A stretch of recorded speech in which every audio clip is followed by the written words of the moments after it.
শুভ সন্ধ্যা। কেমন আছো সবাই? আশা করি যে অনেক ভালো আছো। ভালো থাকতে হবে এই সিচুয়েশনে, যে নিজেকে অনেক বেশি ভালো রাখতে হবে, ভালো থাকতে হবে। কারণ তোমাদের তো অনেক বেশি স্টাডির প্রয়োজন আছে, এখন সামনে অনেক বড় একটা চ্যালেঞ্জ লাইফের। তো সেই চ্যালেঞ্জিং মোমেন্ট এবং লাইফের একটা আইডেন্টিটি তৈরি করার জন্য একটা বড় মাধ্যম আগামীতে বিশ্ববিদ্যালয়ে ভর্তি কোচিং, এবং বিশ্ববিদ্যালয়ে ভর্তি কোচিংয়ের মাধ্যমে যে প্রিপারেশন, সেখান থেকে যে একটি স্বনামধন্য বিশ্ববিদ্যালয়ে ভর্তি হওয়ার জন্য। তো সেই স্বনামধন্য বিশ্ববিদ্যালয়ে পৌঁছানোর লক্ষ্যে আমরা স্বপ্নপূরণ বিশ্ববিদ্যালয় কোচিং তোমাদের সাথে আছি, সেই অ্যাজ ইউজুয়াল সময়ের মতো এখনও আছি, থাকবো, এবং চাইবো যে তোমাদের স্বতঃস্ফূর্ত অংশগ্রহণ ক্লাসগুলোতে সবাই ক্লাসে অ্যাড হয়ে যাও। কারণ এখন পর্যন্ত কিন্তু তোমাদের কোনো আইডেন্টিটি নাই ভাই। এসএসসি এইচএসসি পড়ছো, কোনো আইডেন্টিটি তৈরি হয়নি, কিন্তু সামনে সেই আইডেন্টিটি তৈরি করার সময় চলে এসছে। যে I am from Jahangirnagar university, I am from Dhaka university, I am from any university of Bangladesh or any kinds of science or technology universities as like as blah blah blah etc. তো এটা হলো তোমাদের পরিচয় হতে যাচ্ছে। তো সেক্ষেত্রে কিছু ব্যাপার মনে রাখতে হবে, যে পরিচয় কিন্তু এত সহজ কিছু না। সেটার জন্য কি করতে হবে? অনেক বেশি পরিশ্রম করতে হবে, অনেক বেশি ঘাম ঝরাতে হবে। এটাই তো আসলে মেন ব্যাপার, যে তুমি যত বেশি পরিশ্রম করবে তত বেশি সাফল্যের চূড়ায় পৌঁছানোর জন্য প্রস্তুত হবে। তো এটাই হলো ব্যাপার। তো হ্যাঁ, যাই হোক, চাইবো প্রথমেই তোমরা সবাই ক্লাসে অ্যাটেন্ড হও। আমরা একটু ডিলে করি, যে সবাই অ্যাটেন্ড হোক, সবাই একসাথে ক্লাস করি। আমরা অনেকেই আছে একটু লেটে আসে, নোটিফিকেশন যাইতে লেট হয়। তো আমি তোমাদেরকে বলেছিলাম যে আমাদের এই স্বপ্নপূরণ পেজটাতে তোমরা 5 স্টার যে রেটিং, 5 স্টার রেটিংটা দিলে তোমাদের দেখবে যে খুব ভালোভাবে ক্লাসগুলো শুরুর মুহূর্তেই একবারেই সাথে সাথে নোটিফিকেশনটা যাবে। তো এই কাজটা সবাই করে ফেলবে, যে 5 স্টার রেটিংটা সবাই দিয়ে দিবে। তাহলে খুব দ্রুততম সময়ের মধ্যে তোমরা রেটিং ক্লাসের ব্যাপারটা জেনে যাবে, যে হ্যাঁ, ক্লাসটা শুরু হয়ে গেছে, আমরা অ্যাটেন্ড করতে পারি। তো ইতিমধ্যে অনেকেই আমাদের সাথে যুক্ত হয়ে গেছো। আর তোমার পরিচিত যারা নিয়মিত ক্লাস করে তাদের সবাইকে তোমরা একটু ক্লাসে মেনশন করে ক্লাসে নিয়ে আসো। কারণ সবাই একসাথে ক্লাস করতে পারাটা একটা মজার ব্যাপার, আমি মনে করি আর কি। তো যাই হোক, কেমন আছো সবাই? ভালো আছো? একটু জানাও যে কেমন আছো সবাই, কেমন চলতেছে পড়াশোনা। শীতের দিনে পড়া আসলে একটু টাফ, একটু ডিফিকাল্ট কাজ। বাট আমি তো বললামই যে আইডেন্টিটি তৈরি করতে হবে। যে এতদিন যা কিছু করছো সেটা কিন্তু তোমার নিজের কোনো কোনো কিছুতেই কোনো আইডেন্টিটি হয়নি। সো এখন সময় এসছে নিজের আইডেন্টিটিটা তৈরি করার, যে আমি আমার নিজেকে কোথায় দেখতে চাই। হিসাবটা হলো এই জায়গায়, যে তুমি তোমার নিজেকে কোথায় দেখতে চাও তার উপরে বেস করে তোমার নিজের প্রিপারেশনটা নিতে হবে, যে আমি আমার নিজেকে এই জায়গাতে দেখতে চাই বা এই জায়গাতে দেখতে চাচ্ছি। এটাই হলো মেন হিসাব। ঠিক আছে? হ্যাঁ, আমি আছি আলহামদুলিল্লাহ ভালো। তোমাদের সকলের দোয়া আছে তো সাথে, এজন্য ভালো থাকতে হয়, বুঝতে পারছো? যে কারণ তোমাদের সকলের দোয়া আমার সাথে আছে আমি জানি, এজন্যই ভালো থাকি, ভালো থাকতে হয়। এটাই আসলে হিসাব। ওকে, তো ঠিক আছে, আমরা অ্যাজ ইউজুয়াল সময়ের মতো ক্লাস শুরু করতে একটু ডিলে হয়েছে অল্প। তো আশা করি কেউ কিছু ওইভাবে মনে করবে না। আমাদের আরেকটি ক্লাস চলছিল, দেখ আমরা ক্লাসে ফিরবো। হ্যাঁ, শীতে মন বসে না, আসলে পড়তে হবে। আমি তো তোমাকে বললামই যে তোমার আইডেন্টিটি বা তোমার নিজের অস্তিত্ব রক্ষার লড়াইয়ে তোমাকে এখন যুদ্ধ করতে হবে। যে আমার নিজের অস্তিত্ব রক্ষা করব কিভাবে, কোন পন্থা অবলম্বন করলে আমার নিজের অস্তিত্বটাকে আমি রক্ষা করতে পারবো, বা আমার একটা ভালো আইডেন্টিটি আসবে। তো এই হিসাবটা মাথার ভিতরে ইনপুট দাও, যে আমাকে পারতে হবে, আমিই পারবো। মানুষ পারে না এমন কিছু আছে নাকি বলো? মানুষের দ্বারাই তো পৃথিবীর সবকিছু, সব অসাধ্য কাজ বলো বা যত কঠিন কাজ বলো, সব কিন্তু এই মানুষের দ্বারাই সম্ভব হয়েছে। সো তোমরাই আগামী দিনের ঢাকা বিশ্ববিদ্যালয়ের স্টুডেন্ট, জাহাঙ্গীরনগর, রাজশাহী, চট্টগ্রাম সব জায়গার এবং অন্যান্য বিশ্ববিদ্যালয়গুলোর স্টুডেন্ট হতে যাচ্ছ।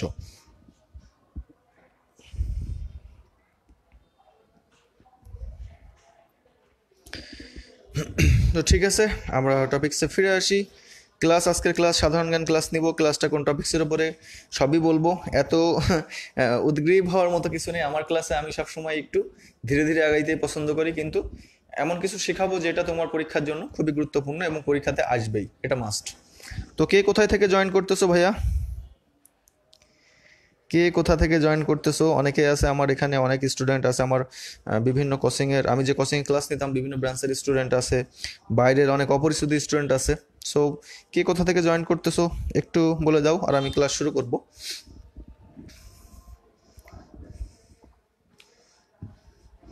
আমি আছি আলহামদুলিল্লাহ ভাই, আমি ভালো আছি।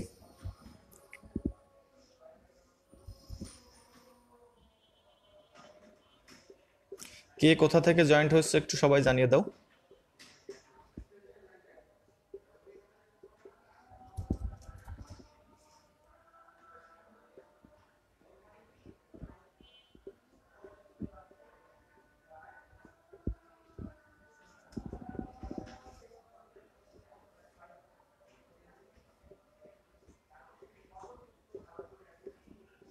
অনেককেই দেখতে পাচ্ছি ইতিমধ্যে অ্যান্সার করা শুরু করছো।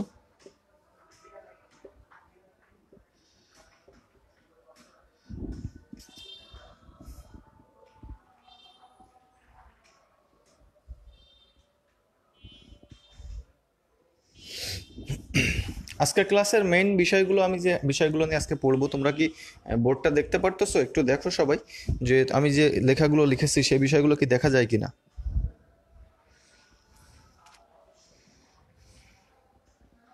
হ্যাঁ, তোমাদেরকে কিছু টপিকস দিব, অবশ্যই দিব ভাই, কেন দিব না, অবশ্যই দিব, এবং সে অনুযায়ী পড়াশোনা হবে, সবই হবে, ওটা নিয়ে কোনো সমস্যা নাই, হবে, সবই হবে। একটু ধৈর্য ধারণ করো।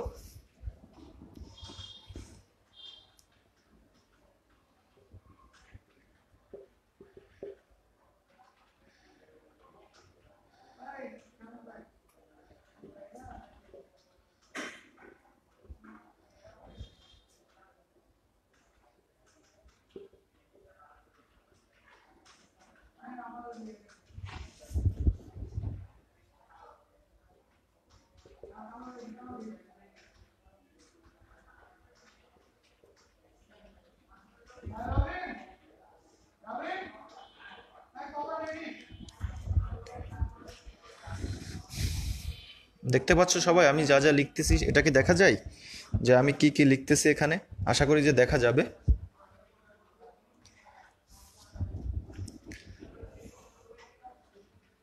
আজকে যে বিষয়গুলো আমরা পড়বো এই বিষয়গুলো খুবই খুবই গুরুত্বপূর্ণ, এবং এখান থেকে কিন্তু প্রশ্ন হবে, এটা মাস্ট ধরে নিতে পারো যে তোমরা এখান থেকে প্রশ্ন হবে। যে দেখো আজকে আমরা প্রথমে, তোমরা ইতিপূর্বে আমার কাছে একটি ক্লাস চেয়েছিলে, যে তোমরা ক্লাস চেয়েছিলে যে বাংলাদেশের যে পার্সপেক্টিভে আমি ইকোনমিক্স ক্লাস নিয়েছিলাম, তোমরা বলেছিলে যে ভাইয়া জিওগ্রাফি ক্লাসটা নিলে ভালো হয়। তো এখন একটা কথা বলে রাখি যে জিওগ্রাফির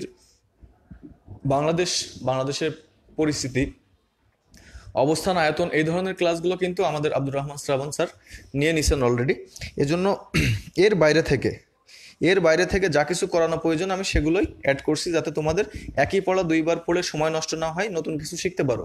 তো সেই পরিপ্রেক্ষিতে আজকের অন্যতম যে ব্যাপার, ফোকাসগুলো থাকবে বাংলাদেশের আবহাওয়া ও জলবায়ু, বাংলাদেশের জাতীয় বিষয় বলি। আর একটা কথা আমি খুব ভালো করে তোমাদেরকে বলে যাই, যে বাংলাদেশের যে জাতীয় বিষয়াবলী, এই যে জায়গাটা, এই জায়গা থেকে ভর্তি পরীক্ষায় 1 থেকে 2 মার্কস তো মাস্ট, একবারে মাস্ট, কোনো মিস হবে না। যে কারণ জাতীয় বিষয়গুলি থেকে, কারণ তুমি যে একজন বাংলাদেশি, বাংলাদেশের নাগরিক, বা বাংলাদেশের সব রিলেটেড ব্যাপারগুলো তুমি কতটা জানা উচিত বা কতটুকু জানা প্রয়োজন, সেই বিষয় থেকে কিন্তু অবশ্যই প্রশ্ন মাস্ট আসবেই। তো আশা করি যে এখন দেখতে পাচ্ছ, এখন আর সমস্যা হবে না। তো আমি বলে দেবো, মুখে সবই বলে দেবো, জাস্ট এখানে কন্টেন্টসগুলো লিখে রাখছি। প্রথমে বাংলাদেশের আবহাওয়া জলবায়ু, দেন বাংলাদেশের জাতীয় বিষয় বলি, এবং তার মধ্যে কিছু সাব পয়েন্ট আছে: জাতীয় পতাকা, জাতীয় প্রতীক, জাতীয় মনোগ্রাম, জাতীয় সংসদ ভবন, জাতীয় সঙ্গীত এবং জাতীয় স্মৃতিসৌধ। এই যে ব্যাপারগুলো, এখান থেকে কিন্তু প্রশ্ন আসবেই, কোনো মিস হবে না। বুঝতে পারছো যে কোনো মিস হবে না, এই ধরনের প্রশ্ন কোনো মিস নাই, আসবেই পরীক্ষাতে।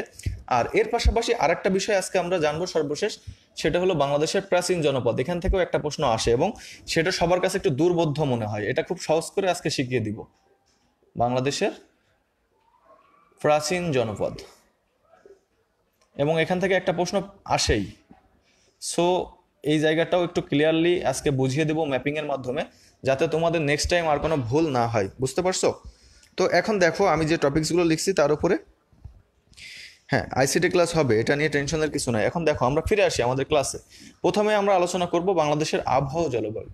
আমরা যে বাংলাদেশে বসবাস করি, বাংলাদেশ আমাদের নিজেদের দেশ, এখানের আবহাওয়া জলবায়ু কি পরিমাণ তারতম্যতা আছে বা কোন বিষয়গুলো আমাদের আসলে মোস্টলি জানা উচিত, সেগুলো কিন্তু না জানলেই নয়, আমাদের জানতেই হবে। ঠিক আছে? হ্যাঁ, বড় করে লিখবো আমি এখন। দেখো, মেইন কন্টেন্টে ফিরে আসি। যে দেখো, প্রথমে বলেছিলাম বাংলাদেশের আবহাওয়া ও জলবায়ু। সবাই একটু মনোযোগ দিয়ে আমরা ক্লাসে আর খাতাতে নোট করবে, যারা যারা বিষয়গুলো সম্পর্কে জানো কম বা অজানা আছে, তারা তারা বাংলাদেশের আবহাওয়া ও জলবায়ু, এখান থেকে বাংলাদেশ বিষয়াবলীর প্রশ্ন আসেই। কারণ বাংলাদেশের আবহাওয়া জলবায়ু তোমার জানা উচিত। শুধুমাত্র বিশ্ববিদ্যালয়ে ভর্তি হওয়ার জন্য পড়বে তা কিন্তু না, তোমার আসলে এইসব বিষয়গুলো অনেক ক্লিয়ার কনসেপ্ট রাখা উচিত, কারণ তুমি একজন বাংলাদেশি। সো দেখো, বাংলাদেশের আবহাওয়া জলবায়ু, আসলে প্রথমে আমরা আসবো আবহাওয়া কি জলবায়ু কি। এগুলো সবাই জানে যে আবহাওয়া কি, জলবায়ু কি। আবহাওয়া হলো কি, কোনো একটি স্থানের একদিনের বায়ুর তাপ, চাপ, বায়ু প্রবাহ, বায়ুর আর্দ্রতা এবং বারিপাত বা বৃষ্টিপাত, এই সমষ্টির টোটাল ব্যাপারটার গড়কেই বলা হয় ওই অঞ্চলের আবহাওয়া। এবং যখন ওই অঞ্চলেরই 35 থেকে 40 বছরের ওই বায়ুর তাপ, বায়ুর চাপ, বায়ু প্রবাহ, বায়ুর আর্দ্রতা, গড় বৃষ্টিপাত, এগুলোর একটা গড় করে একটা নির্দিষ্ট টেম্পারেচার মেজারমেন্ট বা একটা নির্দিষ্ট বৃষ্টিপাত ধারণা যে প্রয়োগ করা হয়, সেটাই হলো মেইনলি জলবায়ু। এখন এখান থেকে প্রশ্ন আসতে পারে যে জলবায়ু জলবায়ু নির্ধারণ হয় কত বছরে, জলবায়ু নির্ধারণ হয় কত বছরে, এই ধরনের প্রশ্ন এসছে এবং আসবে। জলবায়ু কত বছরের সমষ্টি, জলবায়ু কত বছরের সমষ্টি। এখন মনে করো এখানে আমার প্রশ্ন হলো জলবায়ু কত বছরের সমষ্টি। আমি অপশন দিলাম 30 থেকে 35, অপশন দিলাম 35 থেকে 40, অপশন দিলাম 25 থেকে 30 এবং অপশন দিলাম 20 থেকে 25। তো এই ধরনের একটা প্রশ্ন কিন্তু প্রায় পরীক্ষাতে এসে থাকে এবং এসছে এর আগেও। সো আগামীতেও এগুলো কিন্তু খুবই গুরুত্বপূর্ণ যে বাংলাদেশের বা বিশ্বের যে কোনো স্থানের জলবায়ু নির্ধারণ যে ব্যাপারটা আছে, এই জলবায়ু নির্ধারণীতে জলবায়ু কত বছরের আবহাওয়ার গড়কে নির্ণয় করার জন্য ব্যবহার করা হয়, বা জলবায়ু শব্দটি কত বছরের গড়কে বোঝায়। সো এই ব্যাপারটি খুবই গুরুত্বপূর্ণ যে জলবায়ু সম্পর্কে জানা। কারণ আমি ইতিপূর্বেই বলেছি যে তোমাদের এই বিষয়গুলো জানা উচিত। কি কারণে? ভর্তি পরীক্ষায় কিন্তু এই ধরনের প্রশ্নগুলো এসে থাকে। কনফিউজিং ব্যাপারটা আসলে কনফিউশনে রাখা যাবে না, সেই বিষয়টি খুবই খুবই সুন্দর মতো এমনভাবে মাথায় ইনপুট দিয়ে রাখতে হবে যাতে নেক্সটলি বা নেক্সট টাইম যে কোনোভাবে যে কোনো কাজে তোমার আর কোনো ধরনের ডিলে বা এই ধরনের ভুল বা এইগুলো না হয়। বুঝতে পারছো? তো আমার প্রশ্নটি হলো একটু, আমি তোমাদের উত্তরগুলো দেখি, তোমরা বেশিরভাগই উত্তর করতেছো, তোমরা বেশিরভাগই যে উত্তর করতেছো একটু বুঝে উত্তর করো, একটু বুঝে উত্তর করো ভাই। কারণ এই প্রশ্নটি আসার মতো একটা প্রশ্ন, আমি বারবার করে বলতেছি, আবহাওয়া জলবায়ু থেকে যদি একটা প্রশ্ন আসে তাহলে এই প্রশ্নটি কিন্তু গুরুত্বপূর্ণ। সো এমনভাবে বিষয়টি মাথায় রাখতে হবে যে জলবায়ু ব্যাপার থেকে যদি, জলবায়ু ডিউরেশন থেকে যদি কোনো প্রশ্ন হয়, তাহলে সেই ব্যাপারটি যাতে আমাদের কাছে খুব বেশি কঠিন না মনে হয়, খুব সহজেই যাতে আমরা এই বিষয়টি নিয়ে কি করতে পারি, খুব সহজেই যাতে আমরা এই বিষয়টি নিয়ে নিজেদের মধ্যে কোনো কনফিউশনের জায়গা না রেখে বলে দিতে পারি যে এটা হবে আমার সঠিক উত্তর। এখন মনে করো যে জলবায়ু বিষয়ক ধারণা নিয়ে অনেক বই অনেক ধরনের ঝামেলা আছে, কোনোটায় আছে 20 থেকে 30 বছর, কোনোটায় আছে 25 থেকে 30 বছর, আবার কোনোটায় আছে 30 থেকে 35 বছর। তাহলে আমার কথা হলো সঠিক উত্তরটি কি হবে, সঠিক উত্তরটি কি হবে সেটাই হলো আমার প্রশ্ন। যে কারণ তোমার বিভিন্ন বই থেকে বিভিন্ন তথ্য তুমি পাবে, কিন্তু সঠিক উত্তরটাই কিন্তু তোমার পরীক্ষার খাতায় কাউন্ট হবে। সো এক্ষেত্রে আমি দেখি যে কি হবে, কত বছরের গড়। জলবায়ু হলো 25 থেকে 30 বছরের গড়, মনে থাকবে সবার। তাহলে সঠিক উত্তরটি কি হবে? সঠিক উত্তরটি হবে 25 থেকে 30 বছরের যে আবহাওয়ার বায়ুর তাপ, বায়ুর চাপ, বায়ু প্রবাহ, বায়ুর আর্দ্রতা বা গড় বৃষ্টিপাত, এগুলোর যে গড়, সেটাই হলো মূলত জলবায়ু। মনে থাকবে সবার? হ্যাঁ, অনেকেই সঠিক উত্তর করেছো, ধন্যবাদ সবাইকে। দেন আমরা ফিরে আসি আমাদের মেইন কথায়। এখন এখান থেকে আর কি জানবো? তাহলে আমরা একটা প্রশ্ন জানলাম যে এই ধরনের প্রশ্ন পরীক্ষাতে আসে। এখন আমরা যে বিষয়টি না জানলেই নয়, মানে যেটি জানতেই হবে, জানা উচিত, সেটা হলো এই যে আবহাওয়া জলবায়ুর কিছু কি আছে, আবহাওয়া ও জলবায়ুর কিছু উপাদান আছে, উপাদান, উপাদান থেকেও প্রশ্ন হয়। সো এটাও গুরুত্বপূর্ণ একটা ব্যাপার যে উপাদানটা আসলে কি, আবহাওয়া জলবায়ুর উপাদানটা কি। সব ঠিকঠাক আছে তোমাদের, দেখতে পাচ্ছ তো? এখন বোর্ড মেবি আর ছোট নাই, এখন পরে ঠিক করে দেওয়া হয়েছে। দেখো, উপাদান, আবহাওয়া ও জলবায়ুর উপাদান প্রায় সেম। কি? প্রায় সেম। আবহাওয়ার উপাদান ওই একই, বায়ুর তাপ, চাপ, বায়ু প্রবাহ, বায়ুর আর্দ্রতা, বৃষ্টিপাত, এগুলো হলো আবহাওয়ার উপাদান। আর জলবায়ুর উপাদানগুলো এর সাথে জাস্ট কি হয়, জলবায়ুর উপাদানে যোগ হয় পর্বতের অবস্থান। কি? পর্বতের অবস্থান, আর সাথে সমুদ্র তীরবর্তী, সমুদ্র থেকে দূরত্ব, এগুলোর উপরে নির্ভর করে জলবায়ু পরিবর্তন হয়। যেমন আমরা বলতে পারি কক্সবাজার, টেকনাফ এই অঞ্চলগুলোতে জলবায়ু যেমনটা আছে ঠিক তেমনি সমুদ্র থেকে তীরবর্তী অঞ্চল থেকে অনেক দূরে অবস্থিত আমাদের দিনাজপুর, তাই না? দিনাজপুর বাংলাদেশের একবারেই সর্ব উত্তরের দিকে অবস্থিত একটা জায়গা, পঞ্চগড়, দিনাজপুর। এই যে এই পয়েন্টটাতে যে বাংলাদেশের যে দিনাজপুর অঞ্চল আছে, তোমরা জানো সবাই, তোমরা ভালোই বোঝো যে এখানে যে জায়গাটা আছে, দেখো এই জায়গাটার যে আবহাওয়া বা জলবায়ু সেটা কিন্তু এই জায়গার সাথে মিলবে না। ঠিক আছে, এটাই কিন্তু সত্য কথা যে ওই জায়গাটার যে আবহাওয়া বা ওই জায়গাটার যে জলবায়ু সেটা কিন্তু এখানকার জলবায়ু বা এখানকার আবহাওয়ার সাথে মিলবে না। কারণ সমুদ্র থেকে যে নির্দিষ্ট দূরত্ব, সেই দূরত্বের উপরে নির্ভর করে জলবায়ুর কিছু প্রেক্ষাপট চেঞ্জ হয়। যেমন বাংলাদেশের সব থেকে উঁচু অবস্থান বা উঁচুতে অবস্থান করে বা সমুদ্র সমতল থেকে সর্বোচ্চ উঁচুতে অবস্থান করে কোন জেলা? এটা তোমাদের কাছে একটা প্রশ্ন, কারণ এই প্রশ্নটি অনেকবার এসছে পরীক্ষাতে। খুবই গুরুত্বপূর্ণ একটা প্রশ্ন যে সমুদ্র সমতল থেকে বাংলাদেশের সব থেকে উঁচুতে অবস্থানকারী জেলা কোনটি? অনেকবার এসছে পরীক্ষায়। সো এটা খুবই গুরুত্বপূর্ণ।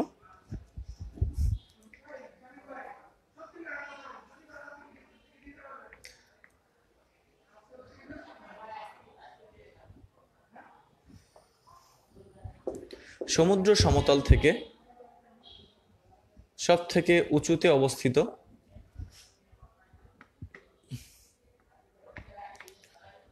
অবস্থিত জেলা খুবই গুরুত্বপূর্ণ এবং অনেকবার পরীক্ষা এসেছে। ঢাকা বিশ্ববিদ্যালয় 2018-19 এবং অনেকগুলো জায়গায় এই প্রশ্নটি হয়ে গেছে। সো এটা খুবই গুরুত্বপূর্ণ। আমি দিই option: Rangpur, option B Panchagarh, option C Dinajpur, option D Rangamati. তো এটা হলো আমার প্রশ্ন যে সমুদ্র সমতল থেকে বাংলাদেশের সর্বোচ্চ উঁচুতে অবস্থিত জেলা কোনটি? তোমরা সবাই অনেক এক্সপার্ট, অনেক ভালো জানো, সবারই চান্স হয়ে যাবে। কারণ দেখো, ঢাকা বিশ্ববিদ্যালয়ে প্রায় 7 থেকে 8,000 স্টুডেন্ট ভর্তি হতে পারবে। তার মধ্যে তোমার মানবিক অনুষদে 2300, বিভাগ পরিবর্তনে যাবে আরও 2300 এবং কমার্সে বা বাণিজ্য। সো এর মধ্যে হয়ে যাবে সবার, এবং গুচ্ছ তো আছেই পাশাপাশি। সো সবার প্রিপারেশন অনেক ভালো লাগলো যে হ্যাঁ তোমরা কোয়েশ্চেন থ্রো করার সাথে সাথে অ্যান্সারগুলো পারতেছো। এটা একটা বড় পাওয়া যে হ্যাঁ তোমরা জানো। তো এটাই হলো মেন ব্যাপার যে সমুদ্র সমতল থেকে বাংলাদেশের সব থেকে উঁচুতে অবস্থিত যে জেলা সেটা হলো দিনাজপুর জেলা। মনে থাকবে সবার, সেটা হলো দিনাজপুর জেলা। এবং সেটি কোথায় অবস্থিত? এই যে বাংলাদেশের সমুদ্র অঞ্চলটা কোথায়, মনে করো সাপোজ এটা বাংলাদেশের ম্যাপ, আমি এক্সটেন্ড করাই, ধরো এটা বাংলাদেশের ম্যাপ, তাহলে সমুদ্র সমতলটা হলো এখানে ছিল, তাই না, বঙ্গোপসাগর থেকে। আর এই জায়গায় হলো সর্বোচ্চ উঁচুতে অবস্থিত একটি জেলা, সেটি হলো দিনাজপুর জেলা। এবং এই দিনাজপুর জেলাটির উচ্চতা সমুদ্র সমতল থেকে 37.50 মিটার উপরে। মনে থাকবে সবার যে সমুদ্র সমতল থেকে 37.50 মিটার উঁচুতে। সো এই বিষয়গুলো কিন্তু জানতে হবে, কারণ এই বিষয়গুলো থেকেই প্রশ্নগুলো হয়। অ্যাজ ইউজুয়াল প্রশ্নগুলো এভাবেই হয়ে থাকবে। সো এগুলো সম্পর্কে আরও বেশি এক্সপার্ট হতে হবে। তাহলে আমরা কি জানলাম? যে আবহাওয়া জলবায়ুর যে উপাদান, সেই উপাদানগুলো প্রায়ই সমান, শুধুমাত্র দুইটা জিনিস, সেটা হলো পর্বতের অবস্থান আর একটা হলো সমুদ্র সমতল থেকে কি, যে সমুদ্র সমতল থেকে এটার দূরত্ব, আর একটা হলো পর্বতের অবস্থান। যেমন আমাদের পঞ্চগড়ের ঠিক উপরে এই অঞ্চলে কি আছে, আর একটু সামনে যেই কিন্তু নেপালের সেই মাউন্ট এভারেস্ট, আর এখানে আমাদের মনে করো পঞ্চগড়। বা এখানে মানে পঞ্চগড়, আমি ধরলাম যে এখানে আমার পঞ্চগড় আছে। সো এখানেই কিন্তু আমাদের সেই মাউন্ট এভারেস্ট। সো আমাদের সমতল, আমরা যারা দক্ষিণবঙ্গ বা দক্ষিণ পশ্চিম বা উত্তর পশ্চিমে যাদের অবস্থান, আমাদের এই জায়গাগুলো থেকে কিন্তু এই জায়গার আবহাওয়া এবং জলবায়ু দুইটাই কি হবে, অনেক বেশি ভিন্ন হবে। এটাই কিন্তু সত্য। তারপরে আমরা আসি জলবায়ুতে। জলবায়ু, এখন বাংলাদেশের আবহাওয়ার জলবায়ু, এখান থেকে একটা প্রশ্ন, খুব কমন প্রশ্ন আসে, খুব কমন প্রশ্ন, এবং বিগত 20 বছরে প্রায় বাংলাদেশের সব বিশ্ববিদ্যালয় মিলে 50 বারের মতো এসছে এই প্রশ্নটি। 50 বারের মতো এসছে যে প্রশ্নটি খুবই গুরুত্বপূর্ণ তোমাদের জন্য। বাংলাদেশের জলবায়ু কেমন বা কি রূপ, কি রূপ বা কেমন, এই প্রশ্নটি 50 বারের মতো হয়েছে। দেখো আমি এখানে অপশন দিয়ে দিই। আচ্ছা, কমেন্ট দেখতেছি, মহিবুল্লাহ তালুকদার কমেন্ট দেখতেছি ভাইয়া। দেখো আমার প্রশ্নটি হলো বাংলাদেশের জলবায়ু কিরূপ। এখন ক্রান্তীয়, মৌসুমী আর খরাপ্রবণ। তো আমার প্রশ্ন হলো এটা, যে বাংলাদেশের জলবায়ু কিরূপ, এবং এই প্রশ্নটি যে কতবার এসছে আমি তোমাদেরকে বলেই দিলাম যে এই প্রশ্নটি অনেকবার বিভিন্ন পরীক্ষাতে এসছে। সো প্রশ্নটি খুবই গুরুত্বপূর্ণ এবং তোমাদের জন্য এটা গুরুত্বপূর্ণ, কারণ এই প্রশ্নটি এতবার এসছে যেটা বলার মতো না। যে এটা কতটা গুরুত্ব বহন করে, আসলেই কতটা গুরুত্ব বহন করে সেটা আমি যখন প্রশ্ন ব্যাংক অ্যানালাইসিস করছি তখন নিজেই বুঝতে পারছি যে এই প্রশ্নটা আসলে কতটুকু গুরুত্ব বহন করতেছে। সো এই বিষয়টি জানতে হবে।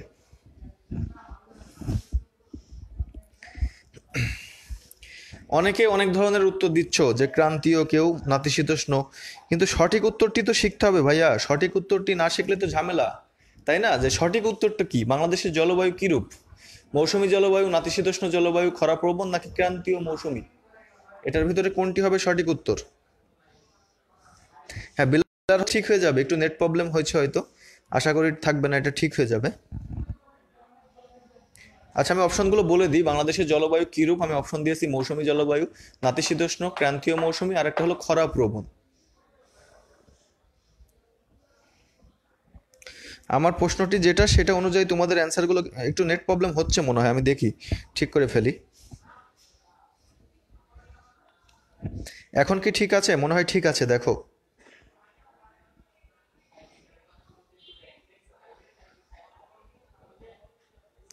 এখন আশা করি যে আর সমস্যা হচ্ছে না, ব্লার ব্যাপারটা যে সমস্যা হচ্ছিল সেই সমস্যাটা কেটে যাওয়ার কথা।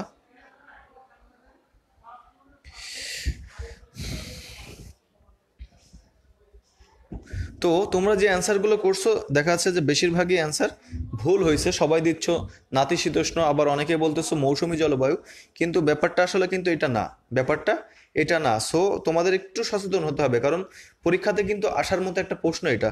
এবং আমি বললামই যে এটা কতটুকু গুরুত্ব বহন করে সেটা তো তোমরা বুঝতেছোই, যে বিগত 20 বছরে 50 বারেরও বেশি এই প্রশ্নটি হয়েছে। সো এটা সম্পর্কে একবারে ক্লিয়ার জ্ঞান রাখা উচিত, আমি মনে করি আর কি। তো দেখো এখন আমি বলি, বাংলাদেশের জলবায়ু হলো ক্রান্তীয় মৌসুমী জলবায়ু, সি। সো এটা নেক্সট টাইম আর কেউ ভুল করবে না, যারা অ্যান্সার করতেছো যে তোমরা অ্যান্সার করতেছো অনেকেই যে ক্রান্তীয় জলবায়ু, মৌসুমী জলবায়ু, এগুলো করা যাবে না। সঠিক উত্তর হলো ক্রান্তীয় মৌসুমী জলবায়ু। সো এই কথাটি আর কখনোই ভুলবে না, যে বাংলাদেশের জলবায়ু হলো ক্রান্তীয় মৌসুমী জলবায়ু। ঠিক আছে?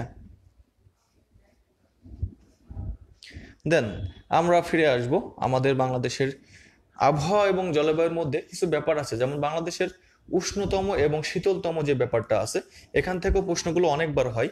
বাংলাদেশের উষ্ণতম মাস কোনটি, পরীক্ষাতে আসতেই পারে। উষ্ণতম মাস, প্রশ্ন হলো বাংলাদেশের উষ্ণতম মাস কোনটি। আমি অপশন দিয়ে দিই, জানুয়ারি, এপ্রিল, লেখা কি দেখতে পাচ্ছ এখন ব্লার হয়? আর আশা করি ব্লার হবে না। মার্চ, আর একটা হলো জুন। তো আমার প্রশ্নটি হলো বাংলাদেশের উষ্ণতম মাস কোনটি, এবং এই প্রশ্নটি অনেকবার পরীক্ষাতে এসছে। সো এটাও গুরুত্বপূর্ণ একটি প্রশ্ন, কারণ বাংলাদেশ বিষয়াবলী থেকে এই ধরনের প্রশ্নগুলো প্রায় হয়ে থাকবে, প্রায় হয়ে থাকবে, এবং এই বিষয়গুলো সম্পর্কে একবার এই ক্লিয়ার আইডিয়া রাখা উচিত, কারণ এখান থেকে একটা দুইটা প্রশ্ন যখন আসবে সেই বিষয়টিতে যাতে মার্কস হাতছাড়া না হয়, বুঝতে পারছো? যাতে মার্কসটা হাতছাড়া না হয়, এটাই হওয়া উচিত টার্গেট। তোমরা কি লেখা দেখতে পাচ্ছ? একটু সমস্যা হচ্ছে মনে হয়। বাংলাদেশের উষ্ণতম মাস কোনটি? জানুয়ারি, এপ্রিল, মার্চ, জুন। এটাও বিগত 20 বছরে এটাও প্রায় ওই 50টির কাছাকাছি, 50টি বিশ্ববিদ্যালয়ের কাছাকাছি প্রশ্ন, যে অনেকবার এই প্রশ্নগুলো এসছে। সো খুবই গুরুত্বপূর্ণ এবং সবাই জানো। আমাকে অনেকে অ্যান্সার করছো, জান্নাতুল, এমডি শাকিল, নাইমা ইসলাম ইমা, তামান্না ইসলাম পলি, জান্নাতুল ফেরদৌসি জুথি, হুরাইরা উরশি, সোহেল রানা শেখ, কামরুল ইসলাম কামরান, সৌরভ হাসান বলতেছো জুন। না, জুন হবে না। মেহাদি হাসান বলতেছো ডি মানে জুন, না জুনও হবে না। সূচনা চক্রবর্তী বলতেছে এপ্রিল, হ্যাঁ এপ্রিল সঠিক উত্তর। আব্দুর রহিম বলতেছে এপ্রিল, হ্যাঁ। রাইনা আলম, ওকে। মেহেদি হাসান, ওকে। তাহলে বাংলাদেশের উষ্ণতম মাস হলো এপ্রিল, এই জিনিসটি কখনো ভোলা যাবে না। কারণ উষ্ণতম মাস কেন, এটাও তো আমাকে বুঝতে হবে যে এপ্রিল কেন উষ্ণতম মাস হলো। প্রধান কারণ হলো, দেখো বাংলাদেশের বলা হয় বৈশাখ, চৈত্র ও বৈশাখ এই দুইটা মাসে বাংলাদেশে কি হয়, অনেক পরিমাণে তাপ সঞ্চার হয়। উষ্ণতম মাস তো আর এপ্রিল এমনিতেই হলো না, কারণ 14ই এপ্রিল আমরা জানি কি, 14ই এপ্রিল পহেলা বৈশাখ, তাই না? এখন একদিন যোগ হয়ে 15ই এপ্রিল হয়েছে, যাই হোক। তো এই সময়টাতে পহেলা বৈশাখ, আর এই কারণেই দেখো চৈত্র মাসের 15 তারিখ থেকে পহেলা এপ্রিল শুরু, এবং এটা বৈশাখ মাসের 15 তারিখ, মানে পুরো এপ্রিল মাসটাই থাকে পুরো দমসে অনেক গরম। সো এই কারণে এই জিনিসটা এইভাবে মাথায় রাখো যে বাংলাদেশে যে পহেলা বৈশাখ হয় এপ্রিল মাসে, সেই এপ্রিল মাসের আগে পরে 15-30 দিন কি থাকে, খুব আকারে গরম থাকে, তখন বৃষ্টিপাত থাকে না। ওই সময়টাতে বৈশাখী ঝড় হওয়ার একটা সম্ভাবনা থাকে, এবং সব থেকে উষ্ণতম এবং তাপমাত্রার একটা বড় রেকর্ডও হয় ওই সময়। সো এটা এভাবে মনে রাখলেও হবে, ঠিক আছে?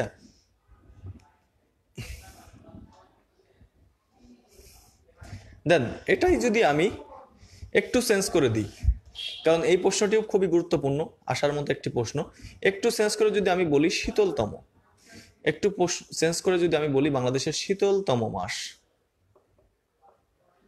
শীতলতম মাস এটাও খুবই গুরুত্বপূর্ণ একটা প্রশ্ন। আমি অপশন সব একই রাখলাম, যে বাংলাদেশের শীতলতম মাস কোনটি, অপশন আমি যা ছিল তাই রাখলাম, জাস্ট এর মধ্যেই সেই উত্তরটি আছে। সো এটাও গুরুত্বপূর্ণ একটি প্রশ্ন, শীতলতম মাস কোনটি, এটার অ্যান্সার সবাই করে দাও যারা যারা জানো।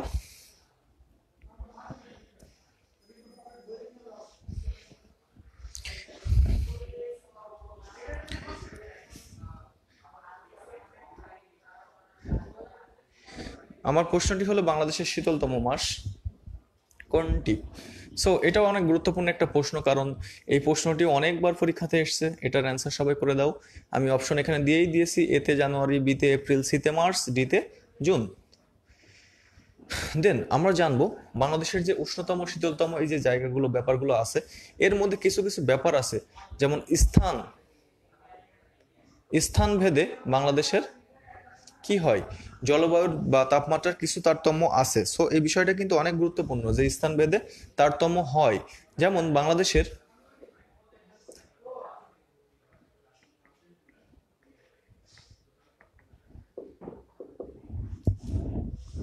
উষ্ণতম স্থান, অনেকবার পরীক্ষাতে এসছে উষ্ণতম স্থান, কারণ এই প্রশ্নটি প্রায়ই আসে পরীক্ষাতে। খুবই গুরুত্বপূর্ণ একটি প্রশ্ন এটা, যে বাংলাদেশের উষ্ণতম স্থান কোনটি। তো সেক্ষেত্রে আমি দিয়ে দিলাম লালাখাল,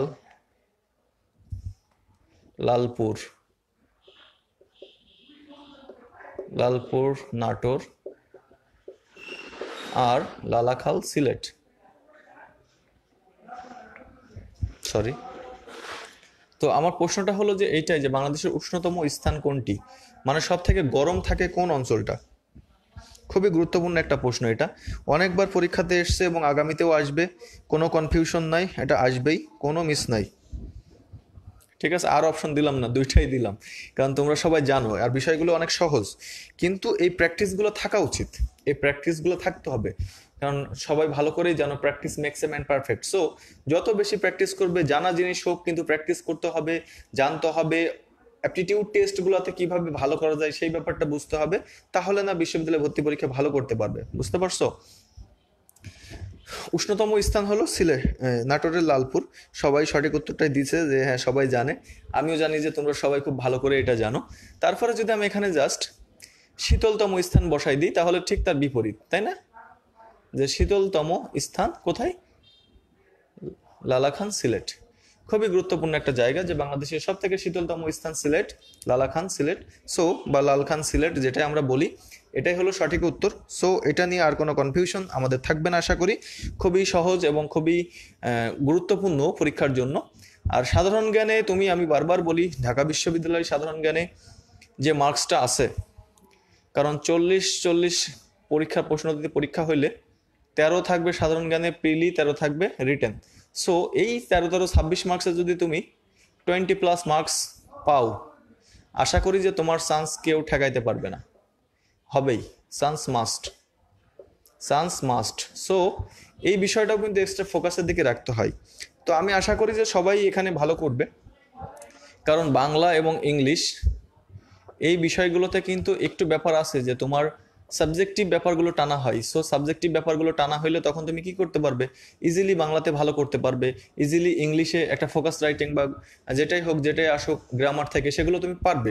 কিন্তু সাধারণ জ্ঞান ব্যাপারটা কিন্তু সিলেবাসটা একটু বড়, এর সিলেবাসটা একটু বড়। সো এখানে যদি তোমরা একটু সাধারণ জ্ঞানে 13 26-এর মধ্যে 20+ পেয়ে যেতে পারো, তুমি সাধারণ জ্ঞান বা দুইটা মিলে রিটেন ও পিলি মিলে যদি 20+ পাইতে পারো, এখানে বাংলাতে পাইলা 15, ইংলিশে পাইলা 15, 30 আর 20 50, 80 মার্কের মধ্যে। আর তোমার জিপিএতে যদি 18 থাকে, 68, এটা হলো লোয়েস্ট ব্যাপার আমি ধরলাম। Enough, chance enough. আবার অনেকে আছে যারা হলো বাংলাতে আরও ভালো করবে, কারণ বাংলাতে লিখিত অনেকে ভালো করবে, সেখানে তারা 20 পাবে, ইংলিশে পাবে 20, সেক্ষেত্রে 60 পাইলে সে প্রথম দিকে সিরিয়ালে চলে যাবে, প্রথম দিকে 100-র মধ্যে সিরিয়ালে চলে যাবে। ঠিক আছে, মনে থাকবে সবার। সো টার্গেট রাখো যে একটা একটা সাবজেক্টের উপরে একটা একটা স্পেশাল ফোকাস রাখো, যাতে করে খুব সহজে এই যে একটা চ্যালেঞ্জিং মোমেন্ট সামনে আসতেছে, সেই ব্যাপারটা খুব সহজে উতরানো যায়। চ্যালেঞ্জটা এমনভাবেই থ্রো করা উচিত, এমনভাবে রাখা উচিত যে আমি মিনিমাম 70% মার্কস, মিনিমাম 70% মার্কস আমাকে পেতে হবে যদি আমাকে চান্স পেতে হয়। তো 70% মার্কস মানে কি? তোমার 80-তে 70% মানে 56 মার্কস। 56 মার্কস প্লাস তোমার জিপিএতে 18 বা 20, যার যতই থাকুক, 74 এনাফ, এনাফ ঢাকা বিশ্ববিদ্যালয়ে চান্স পাওয়ার জন্য। বুঝতে পারছো সবাই? সো এই টার্গেটটা সবাই নাও। আমি জানি এই টার্গেটটা পূরণ করা খুব কঠিন কোনো কাজ না, কঠিন কোনো কাজ হবে না, ঠিক আছে? এবং তোমরা পারবে, পারবে তো সবাই? কে কে পারবে একটু দেখি, যে কে কে এই টার্গেট পূরণ করে ঢাকা বিশ্ববিদ্যালয়ের প্রথম দিকে সিরিয়ালে চলে যেতে পারবে। কে কে, তারা কই? তাদেরকে একটু দেখি, যে কে কে এই টার্গেট ফিল আপ করে বা এই টার্গেট পূরণ করে ঢাকা বিশ্ববিদ্যালয় তার নিজের স্বপ্ন চূড়ায় পৌঁছাইতে পারবে, তাদেরকে একটু দেখতে চাই।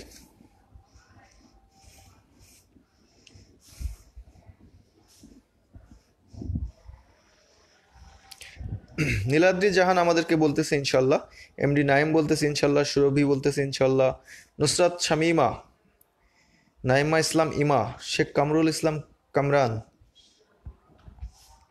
তসনিম আফরিন, রিথিত হাসান, মারিয়া রাফা, সুরাইয়া পারভিন অন্তরা, শেখ নাহিদা জামান ইনশাল্লাহ, এস এম নাসিম ইনশাল্লাহ। হ্যাঁ অবশ্যই দোয়া থাকবে সবার জন্য, দোয়া। জিকে রিটেন ক্লাস আমিই নিই ভাই, নিব। মেহেদি সরকার, এমডি মনির হাসান ইনশাল্লাহ, খাদিজা রুনা ইনশাল্লাহ। হ্যাঁ হ্যাঁ অবশ্যই অবশ্যই, সবাই সবাই এই টার্গেটটা সবাই একটু নাও, যে আমি মিনিমাম 70 থেকে 80% মার্কসের পিছনে লড়বো এবং এই মার্কসটা আমাকে পেতে হবে।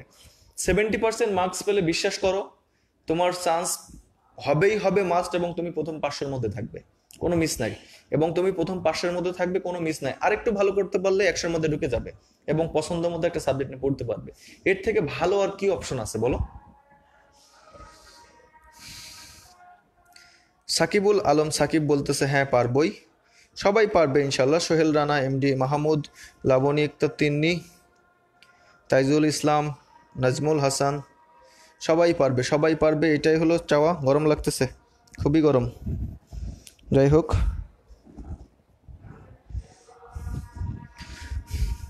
সবাই পারবে, কারণ জানি যে তোমাদের উপরে আমার এই কনফিডেন্সটুকু আছে। যে সবাই পারবে। এটা অবশ্যই আমার একটা স্বপ্নও বলতে পারো, যে প্ল্যাটফর্ম তোমাদের সাথে আছে এবং তোমরা ভালো করতে পারবে, এটাই হলো আমার চাওয়া।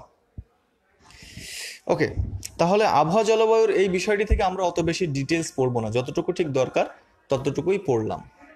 আর এর সাথে একটু আমরা কাইন্ডলি যোগ করে নেব যে বাংলাদেশের যে বৃষ্টিপাত বাংলাদেশে, শুধু এখান থেকে একটা প্রশ্ন অনেকবার হয়েছে, সেই জিনিসটা একটু মনে রাখবো যে বৃষ্টিপাত থেকে, সেটা হলো বাংলাদেশের গড় বৃষ্টিপাত কত। এই জিনিসটা একটু মনে রাখতে হবে, কারণ এই প্রশ্নটি অনেক গুরুত্বপূর্ণ একটি প্রশ্ন। বাংলাদেশের গড় বৃষ্টিপাত কত, এটা অনেকবার পরীক্ষাতে এসছে, সো এটা অনেক গুরুত্বপূর্ণ। আমি এখানে দিয়ে দিই 200 সেন্টিমিটার, 202 সেন্টিমিটার, 203 সেন্টিমিটার এবং অপশন ডি 205 সেন্টিমিটার। সো এই প্রশ্নটি অনেক বেশি গুরুত্বপূর্ণ, এটাও জানতে হবে।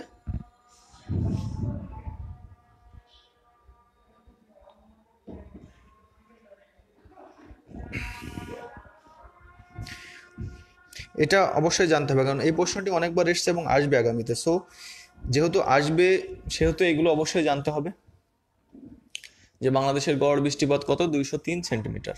তো আমরা এর বেশি কিছু এখান থেকে জানবো না, কারণ যেখান থেকে যতটুকু পড়াশোনা করা প্রয়োজন ঠিক ততটুকুই পড়বো আমরা, তার থেকে বেশি এক্সট্রা চাপ আমরা নিব না। যতটুকু পড়লেই টেকনিক্যালি আমার ওই বিষয়টি হ্যান্ডেল হয়, সেই বিষয়গুলোই আমরা জানবো, ঠিক আছে?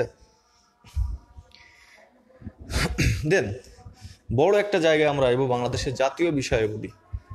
বাংলাদেশের জাতীয় বিষয়াবলী,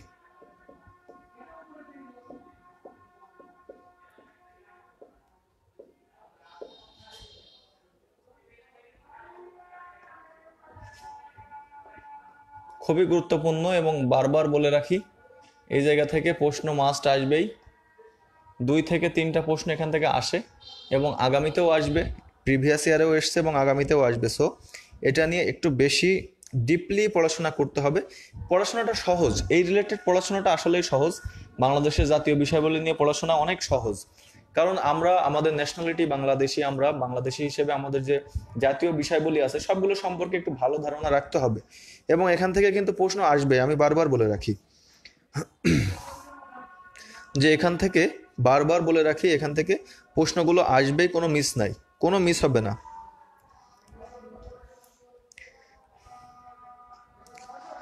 বুঝতে পারছো? এইখান থেকে প্রশ্নর কোনো মিস হবে না। বাংলাদেশের জাতীয় বিষয় বলি, সেখান থেকে আমরা কিছু সাব পয়েন্ট পাবো, সাব পয়েন্ট দেখবো। যেমন আমি এখানে উল্লেখ করে রাখছি, জাতীয় পতাকা, জাতীয় প্রতীক, জাতীয় মনোগ্রাম, জাতীয় সংসদ ভবন, জাতীয় সঙ্গীত এবং জাতীয় স্মৃতিসৌধ। এই যে আমাদের জাতীয় যে 6টি বিষয়, এই 6টি বিষয় আমাদেরকে জানতেই হবে এবং এখান থেকে প্রশ্ন আসবেই, কোনো মিস নাই। সো খুব বেশি কেয়ারফুলি এই জায়গাগুলো একটু ভালো করে পড়তে হবে। তো প্রথমে আমরা আসবো বাংলাদেশের জাতীয় পতাকাতে। জাতীয় পতাকা, এখান থেকে প্রশ্ন 2টা প্রশ্ন খুব কমন যে বাংলাদেশের জাতীয় পতাকার ডিজাইনারকে। খুবই কমন একটা প্রশ্ন এবং পরীক্ষাতে অনেকবার এসছে, আসবে। এই জিনিসগুলো খুবই গুরুত্বপূর্ণ যে বাংলাদেশের জাতীয় পতাকার ডিজাইনার কে, এগুলোতে কোনো অপশন দেওয়া উচিত না। এই প্রশ্নটি খুব ভালো করে পড়বে যে বাংলাদেশের প্রথম জাতীয় পতাকার ডিজাইনার কে ছিলেন। সো এবং আরেকটা প্রশ্ন অনেকবার এসছে এবং আসবে, সেটা হলো মানচিত্র খচিত পতাকা, মানচিত্র খচিত পতাকা প্রথম নকশা করেন কে। এই যে ব্যাপারগুলো, এখান থেকে এই 2টা প্রশ্ন যে কতবার এসছে বলে বোঝানো যাবে না, যে বাংলাদেশের জাতীয় পতাকার ডিজাইনার কে, আর একটা ব্যাপার হলো বাংলাদেশের মানচিত্র খচিত যে পতাকা, এই পতাকার ডিজাইনার বা নকশাকর কে ছিলেন। এই 2টা জিনিস খুবই গুরুত্বপূর্ণ। আমি বারবার করে বলতেছি তোমাদের যে জাতীয় বিষয়বলী থেকে কিন্তু প্রশ্ন মাস্ট আসবে। সো এই জায়গাটা খুবই গুরুত্বপূর্ণ। এই 2জনের নাম পড়তে হবে আমাদের। মানচিত্র খচিত পতাকা প্রথম নকশা করেন বা প্রথম ডিজাইন করেন, আমরা সবাই জানি শিব নারায়ণ, তাই না? শিব নারায়ণ দাস। আর বর্তমান যে পতাকা আমাদের, এই বর্তমান পতাকার ডিজাইনার কে, এটা কি জানো তোমরা? বর্তমান বাংলাদেশের যে বর্তমান পতাকা, আর এটা ছিল শিবনারায়ণ দাসের। সেটা হলো মানচিত্রের যে আমাদের যে মানচিত্রের গঠন, সেই বৃত্তের মাঝখানে বাংলাদেশের মানচিত্র ছিল, সেই মানচিত্র খচিত ছিল, এটা ছিল শিবনারায়ণ দাসের। আর বর্তমান যে পতাকা, যে সবুজ মাঝখানে লাল, এটা হলো বর্তমান পতাকার ডিজাইনার পটুয়া কামরুল হাসান। মনে থাকবে সবার, তার নাম কি ছিল? পটুয়া কামরুল হাসান। এই বিষয়গুলো একটু কাইন্ডলি মুখস্থ করতে হলেও মুখস্থ করতে হবে, কারণ এগুলো কিন্তু পরীক্ষাতে আসবে। পটুয়া কামরুল হাসান বর্তমান পতাকার ডিজাইনার, আর মানচিত্র খচিত বাংলাদেশের জাতীয় পতাকা প্রথম নকশা করেন শিবনারায়ণ দাস। এই দুইজন ব্যক্তির নাম খুব ভালোভাবে মনে রাখতে হবে, কারণ এই দুইজন ব্যক্তি কিন্তু আমাদের পতাকার যে ইতিহাস, এই পতাকার ইতিহাসের সাথে জড়িত। এবং এখান থেকে আর একটা প্রশ্ন অনেকবার পরীক্ষাতে এসছে, আগামীতে আসবে, এবং এটা কিন্তু শর্ট কোশ্চেন হইতে পারে। সো সেই প্রশ্নটা আমরা একটু দেখব যে কোন প্রশ্নটি খুব গুরুত্বপূর্ণ এই রিলেটেড। এই দুইটা নাম আমরা মনে রাখবো, আর ওই প্রশ্নটি না পড়লেই নয়। সেটি হলো বাংলাদেশের পতাকা প্রথম উত্তোলন করা হয়, প্রথম পতাকা উত্তোলন করা হয়। অনেকবার পরীক্ষাতে এসছে, এবং এটা কিন্তু রিটেনে শর্ট কোশ্চেন, 1 মার্কসের জন্য যদি কোনো শর্ট কোশ্চেন থাকে রিটেনে কিন্তু এটা আসতে পারে, যে প্রথম পতাকা বা বাংলাদেশের পতাকা প্রথম উত্তোলন করা হয় কত তারিখে। Option D 2 March, 3 March, option C 4 March, option D 26 March.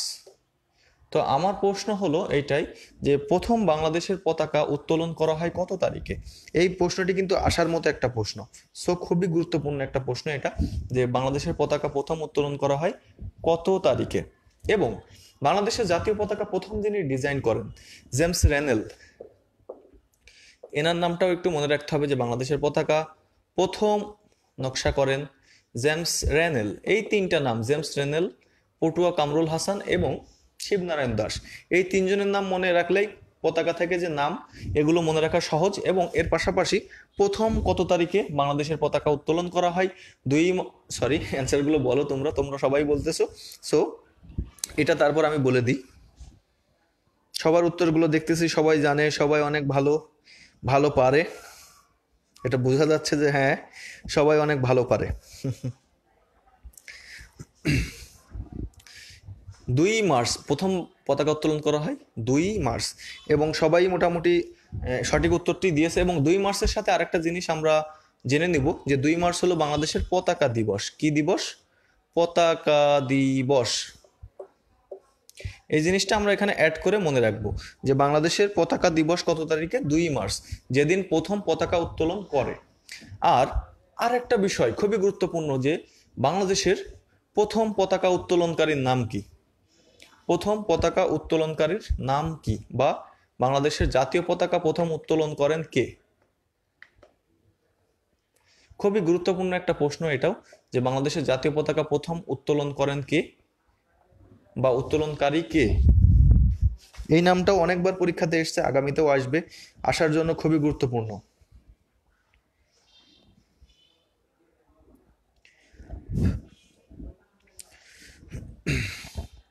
হ্যাঁ সবাই জানো মোটামুটি, তারপর আমি বলে দিই।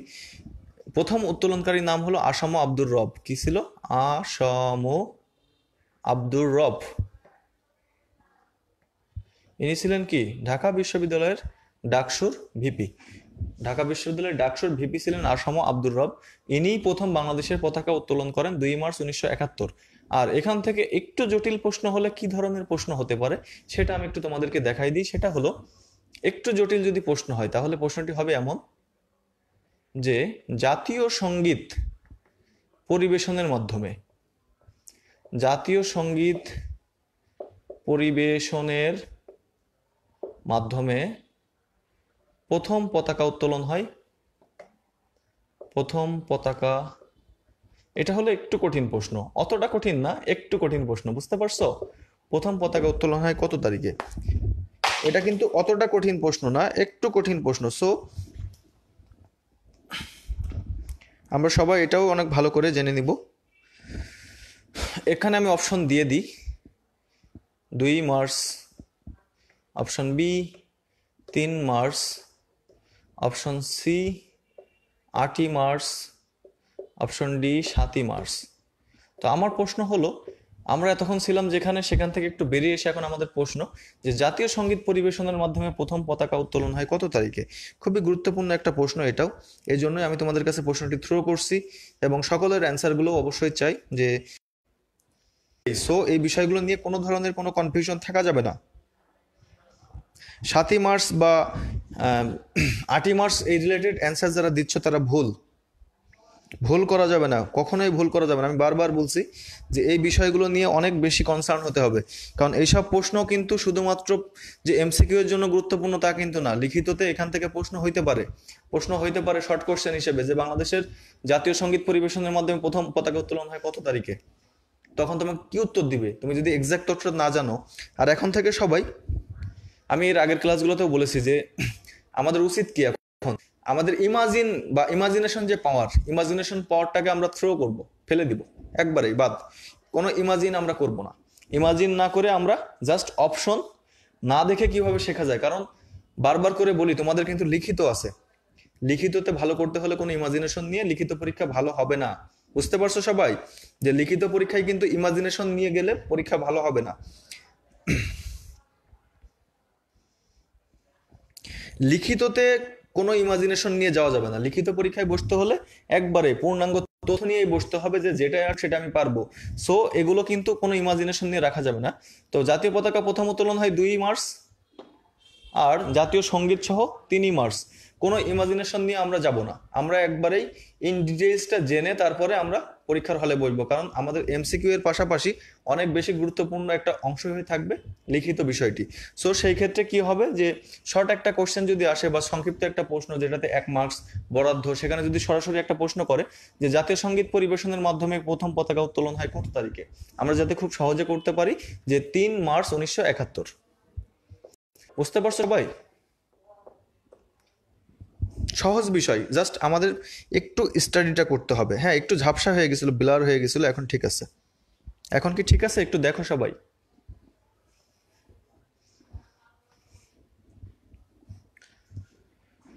তো জাতীয় পতাকা রিলেটেড এই বিষয়গুলো আমরা খুব ভালো করে জানবো।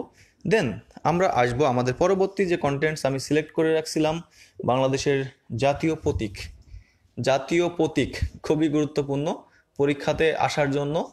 আজকে যে বিষয়গুলো সবই গুরুত্বপূর্ণ, কারণ এই বিষয়গুলো শুধু এমসিকিউতে আসবে তা না, এই বিষয়গুলো কিন্তু লিখিতের জন্য খুব গুরুত্বপূর্ণ একটা জায়গা। সো আমি মনে করি যে আমাদের সবার যাদের স্বপ্ন ঢাকা বিশ্ববিদ্যালয় কেন্দ্রিক, তাদের এই বিষয়গুলো সম্পর্কে অনেক ভালো একটা আইডিয়া রাখতে হবে, তা না হলে হবে কি যে তুমি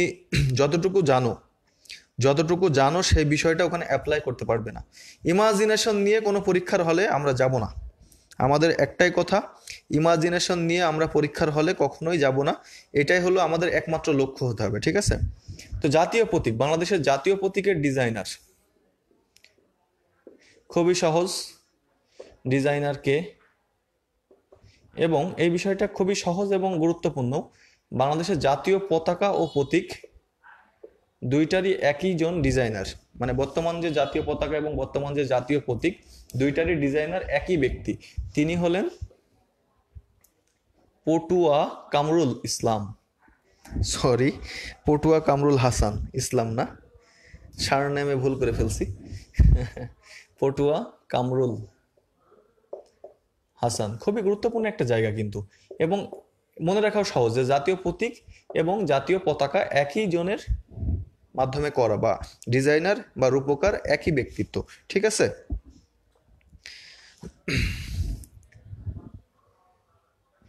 এখান থেকে একটা রিটেন প্রশ্ন হইতে পারে, পয়েন্ট টু বি নোটেড। সবাই একটু মনোযোগের সাথে শোনো যে জাতীয় প্রতীক থেকে একটি রিটেন প্রশ্ন হতে পারে, একবারে পয়েন্ট টু বি নোটেড, বারবার করে বলি। এখান থেকে একটা রিটেন প্রশ্ন হতেই পারে যে বাংলাদেশের জাতীয় প্রতীকের বর্ণনা দাও। 2 মার্কস থাকতে পারে, অবশ্যই পারে। যে 2 মার্কসের একটা প্রশ্নটি থাকবে বাংলাদেশের জাতীয় প্রতীকের বর্ণনা। কি করবে তখন? 2 মার্কসের একটা প্রশ্ন দিল জাতীয় প্রতীকের বর্ণনা দাও, তাহলে ব্যাপারটা বোঝো যে স্টাডি লেভেলটা কোন পর্যায়ে নিয়ে যেতে হবে, কারণ জাতীয় বিষয়গুলি থেকে লিখিততে থাকবেই মাস্ট।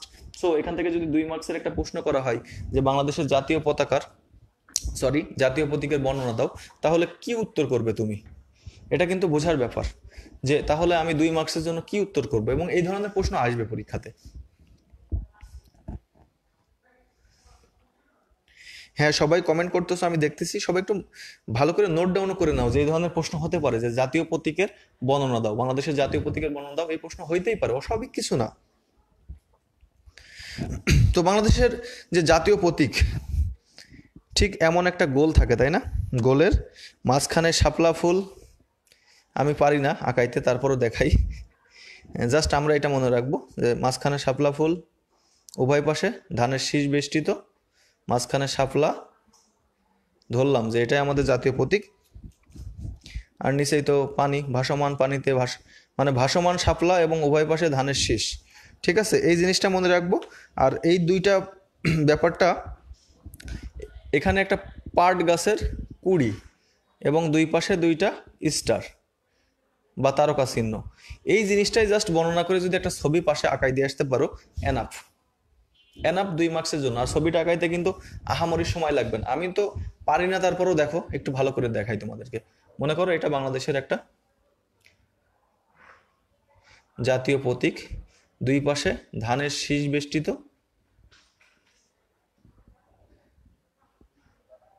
এবং মাঝখানে হলো ভাসমান শাপলা, মানে কি পানির মধ্যে ভাসমান শাপলা। আমি শাপলা ফুল আঁকাইতে পারি না, তারপরেও দেখি পারি কিনা। আমি ধরলাম যে এটাই আমাদের শাপলা ফুল, ঠিক আছে। আর এর উপরে একটা পাটের কড়ি বেষ্টিত এবং দুই পাশে কি আছে, দুইটা করে স্টার আছে। তো এইটাই তো আমাদের বাংলাদেশের যে জাতীয় প্রতীক। সো এই জায়গা থেকে যদি একটা রিটেন কোয়েশ্চেন আমাদের আসে পরীক্ষাতে, তাহলে কিন্তু আমরা খুব সহজে এই অ্যান্সারটা করে আসতে পারবো যে বাংলাদেশের যে জাতীয় প্রতীক, জাতীয় প্রতীকে কি থাকে, আমরা এই ফিগারটা ড্র করব এবং সেই জিনিসটা কি করব, একটু এলাবোরেট করব বা বর্ণনা করে আমরা লিখে দিব। পারবো না আমরা সবাই? পারবো কি না? পারা উচিত এবং পারা সম্ভব। পারবে তো তোমরা?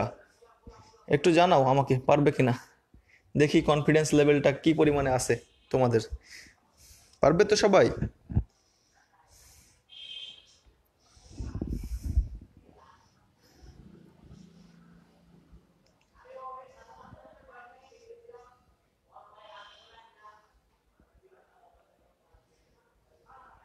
খুবই সহজ কিন্তু বিষয়গুলো, হ্যাঁ।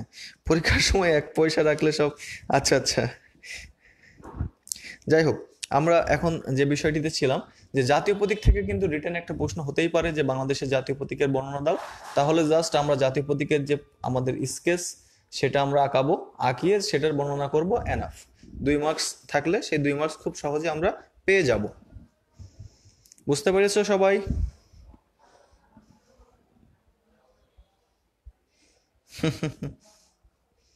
নকলের সুযোগ আছে না? টাকার ছাপ দিয়ে আসবা। যাই হোক, মজা করো, সমস্যা নেই। মজা না করলে তো ক্লাসে মনোযোগ ভালো আসবে না। মজাও করতে হবে, ক্লাসও করতে হবে।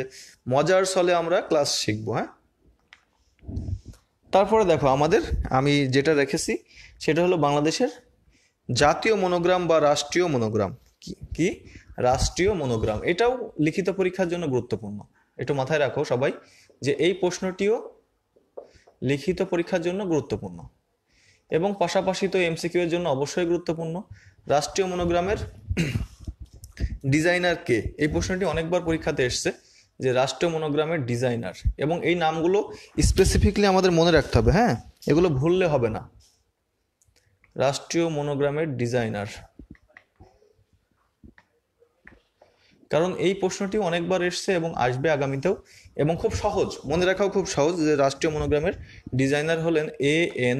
সাহা। কি? এ.এন. সাহা। খুবই সহজ একটা প্রশ্ন।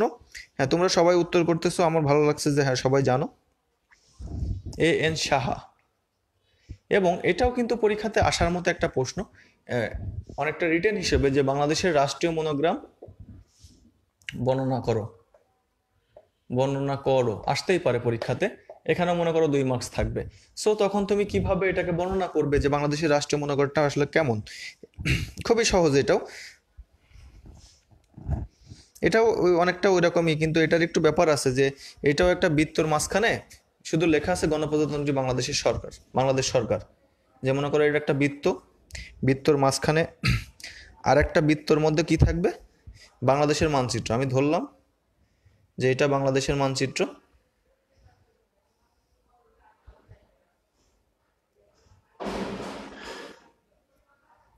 ঠিক আছে, আমি ধরলাম যে এটা বাংলাদেশের মানচিত্র, ধরেই নিলাম যে এটা বাংলাদেশের মানচিত্র।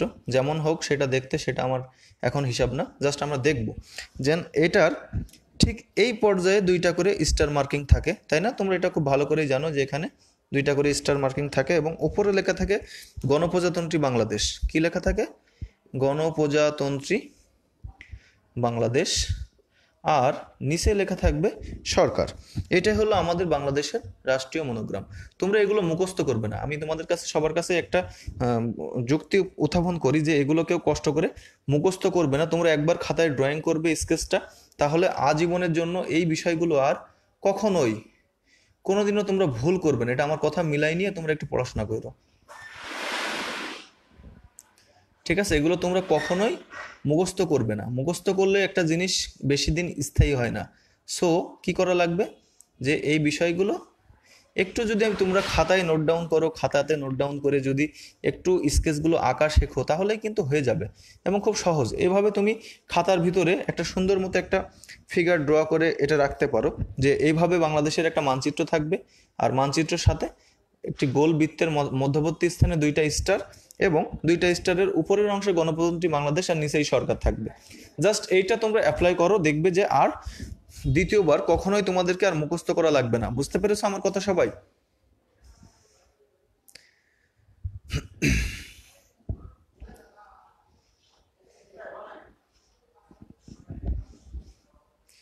এইভাবে যদি মনে রাখতে পারো তাহলে একটা জিনিস খুব সহজে দেখবে তোমাকে কাজে দিবে। খুবই সহজে একটা জিনিস সহজে যদি আয়ত্তে আনতে হয়, তাহলে জাস্ট এইভাবে একটা ফিগার ড্র করবে, ফিগার ড্র করে মনে রাখো, দেখবে আর কখনো এটা মুখস্থ করে পড়া লাগবে না। হ্যাঁ, খুব সহজ, কিন্তু খুবই সহজ। সো এগুলো কি করতে হবে, একটু প্র্যাকটিক্যালি করতে হবে, যে খাতায় যখন পড়তেছো পাশাপাশি একটু সুন্দর মতো খাতার মধ্যে একটু ড্রয়িং করলে, তাহলে আর কখনো এটা মুখস্থ করার প্রয়োজন হবে না। ঠিক আছে? বুঝতে পেরেছো সবাই?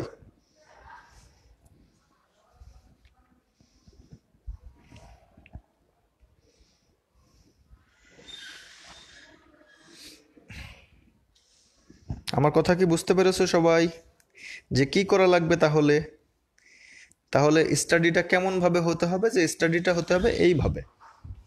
ওকে, রাষ্ট্রীয় মনোগ্রাম নিয়ে আর সেভাবে পড়ার মতো কিছু নাই।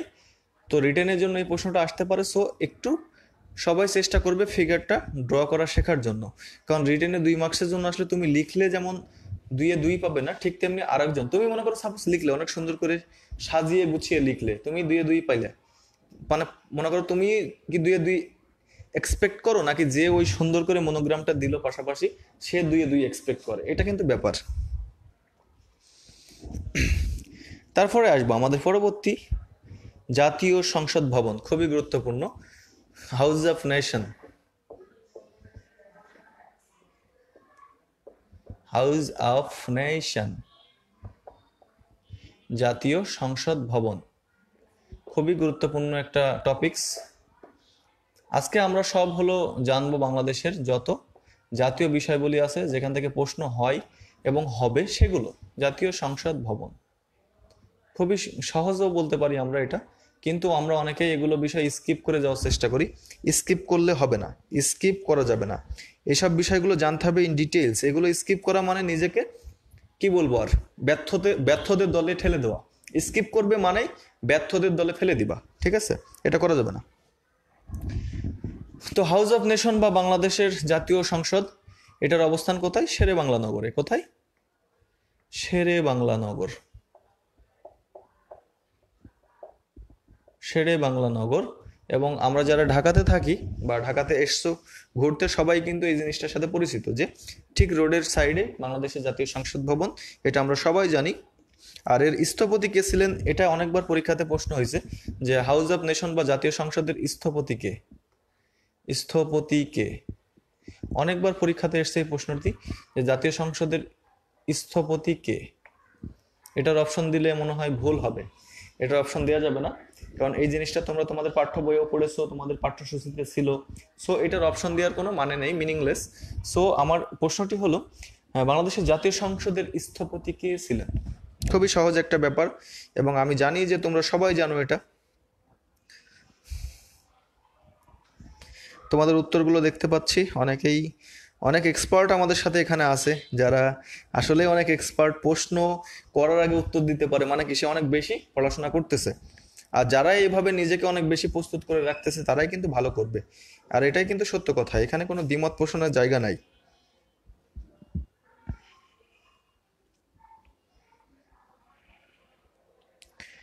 এখানে কোনো দ্বিমত পোষণের জায়গা নাই।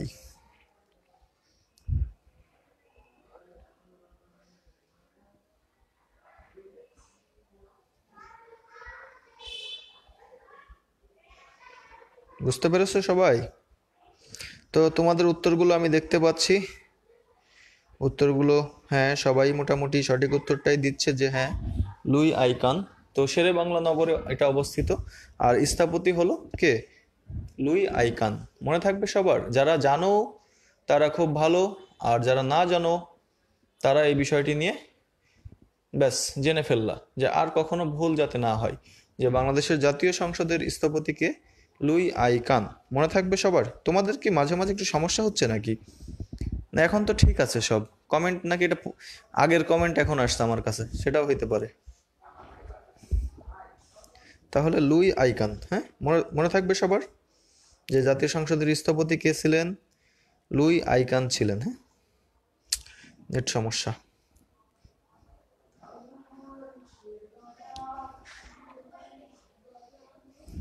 খালি লোডিং আর লোডিং। তাহলে জাতীয় সংসদ কোথায় অবস্থিত? শেরে বাংলা নগর। স্থপতি হলেন লুই আইকান। আর জাতীয় সংসদ ভবনের কাজ শুরু হয় কত সালে? 1961 সালে কাজ শুরু হয়। কাজ শুরু হয় কত সালে? 1961 সালে, এবং কাজ শেষ হয় 1982 সালে। এই দুইটা জিনিস একটু জাস্ট মনে রাখার জন্য, অত বেশি না জানলেও নয়, বাট মনে রাখতে হবে যে কাজ শুরু হয় 1961 সালে এবং কাজ শেষ হয় 1982 সালে। ঠিক আছে? কারণ এই দুইটা জিনিস জাস্ট আমরা মনে রাখবো, মনে রাখা উচিত আর কি। দুইটা সাল আমরা জাস্ট মাথায় রাখবো। হ্যাঁ, নেট সমস্যা হচ্ছে, বুঝতেছি না, আজকে একটু নেট প্রবলেমটা বেশি। যাই হোক, চেষ্টা করতেছি যাতে নেট সমস্যা না থাকে। তো এই দুইটা জিনিস আমরা খুব ভালোভাবে মনে রাখবো, যে 1961 সালে জাতীয় সংসদ ভবনের স্থাপত্য কাজ শুরু হয় এবং 1982 সালে শেষ হয়। এবং এখান থেকে একটা গুরুত্বপূর্ণ প্রশ্ন হলো, জাতীয় সংসদ ভবন উদ্বোধন করেন কে? জাতীয় সংসদ ভবন উদ্বোধন করেন কে? হ্যাঁ, একটু নেট সমস্যা হচ্ছে, আশা করি থাকবে না। সবাই একটু মনোযোগ দিয়ে ক্লাস করো। উদ্বোধন করেন কে? খুবই গুরুত্বপূর্ণ একটা প্রশ্ন এটা, যে জাতীয় সংসদ ভবন উদ্বোধন করেন কে?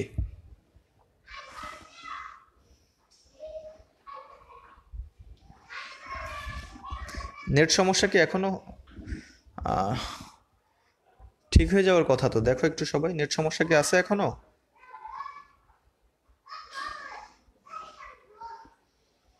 নেট সমস্যা তো থাকার কথা না। আচ্ছা, যাই হোক, দেখো আমরা ফিরে আসি।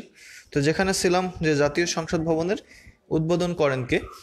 তিনি ছিলেন রাষ্ট্রপতি আব্দুস সাত্তার। কে ছিলেন? রাষ্ট্রপতি আব্দুস সাত্তার। নামটা একটু মনে রাখবে সবাই, যে রাষ্ট্রপতি, কারণ উনি বাংলাদেশের ওই সময়কার রাষ্ট্রপতি ছিলেন। এবং এখানে অবশ্যই যদি লিখিত কোনো প্রশ্ন হয় তাহলে লিখবে তৎকালীন রাষ্ট্রপতি। কি লিখবে? তৎকালীন। হ্যাঁ, যে তৎকালীন রাষ্ট্রপতি আব্দুস সাত্তার ছিলেন এর উদ্বোধন করেন আর কি। তারপরে এখান থেকে আরো কিছু প্রশ্ন আসতে পারে এভাবে, যে তোমার জাতীয় সংসদ ভবনের পাশের লেকটির নাম কি? জাতীয় সংসদ ভবনের পাশের যে একটা লেক আছে, এই লেকটির নাম কি? আমরা সবাই জানি লেকটি, কারণ আমরা যারা ঢাকাতে থাকি প্রায়ই দেখা যায় যে সময় কাটানোর জন্য বা আড্ডা বা ফ্রেন্ডদের সাথে হ্যাং ওভার বা টাইম বা আউটিং এর জন্য এই জায়গাটা বেছে নিই। কারণ নিরিবিলি একটা নির্জীব পরিবেশের মধ্যে এই ক্রিসেন্ট লেকে যাওয়াটা অনেক, কি বলবো, মানে অনেকটাই স্বাস্থ্যসম্মত, এবং ওখানে কিন্তু অনেকটা স্পেস পাওয়া যায় ঘোরার জন্য, বা হাঁটা চলাফেরার জন্য। সো এই লেকটির নামও পরীক্ষাতে এসছে অনেকবার, সো এই জন্য আমরা এটা মনে রাখবো, ক্রিসেন্ট। ক্রিসেন্ট কি ছিল লেকটির নাম? Crescent lake. মনে থাকবে যে এখানে যে লেকটি আছে সেটি হলো ক্রিসেন্ট লেক। শেষ। জাতীয় সংসদ ভবন রিলেটেড এই ব্যাপারগুলোর সাথে আর দুইটা জিনিস একটু মনোযোগের সাথে সবাই দেখবে, সেটা হলো জাতীয় সংসদ ভবন। এই যে আমাদের বর্তমান যে জাতীয় সংসদ ভবন, এই সংসদ ভবনে বাইরের বিভিন্ন রাষ্ট্র থেকে বিভিন্ন মানুষ বিভিন্ন সময় এসছেন। তার মধ্যে এ পর্যন্ত 2 জন রাষ্ট্রপ্রধান জাতীয় সংসদে এসছেন। 2 জন রাষ্ট্রপ্রধান। তার মধ্যে একজন হলেন যুগোস্লাভিয়ার মার্শাল জোসেফ টিটো। মনে থাকবে সবার যে 2 জন আসেন, তার মধ্যে একজন হলেন যুগোস্লাভিয়ার মার্শাল জোসেফ টিটো, আর একজন হলেন ভারতের ভিবি গেরি। এই দুটা জিনিস খুব একটু মনে রাখবে সবাই, যে একজন হলো মার্শাল জোসেফ টিটো আর একজন ভারতের প্রেসিডেন্ট ভিবি গেরি। এবং 2 জনই আসে 1974 সালে। কত সালে? 1974 সালে। এই দুইটা জিনিস একটু সবাই মনে রাখবে। আর যখন জাতীয় সংসদ ভবন ছিল না, তখন সবচেয়ে মজার বিষয়, তোমরা যে ঢাকা বিশ্ববিদ্যালয়ে ভর্তি হতে যাচ্ছ, ঢাকা বিশ্ববিদ্যালয়ের 100তম ব্যাচ হতে যাচ্ছ, এই 100তম ব্যাচের যে বিশ্ববিদ্যালয় ডিইউ ঢাবি যেটাই আমরা বলি, বা ঢাকা বিশ্ববিদ্যালয়, এই ঢাকা বিশ্ববিদ্যালয়ের জগন্নাথ হল। কোন হল? জগন্নাথ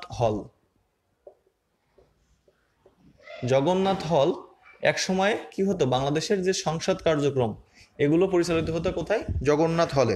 তো এই জিনিসটা একটু মনে রাখবে, কারণ এই বিষয়টি তো তোমাদের সাথেই যাবে, কারণ আগামীতে তো তোমরাই ঢাকা বিশ্ববিদ্যালয়ের স্টুডেন্ট হতে যাচ্ছ। নাকি আমি ভুল বললাম?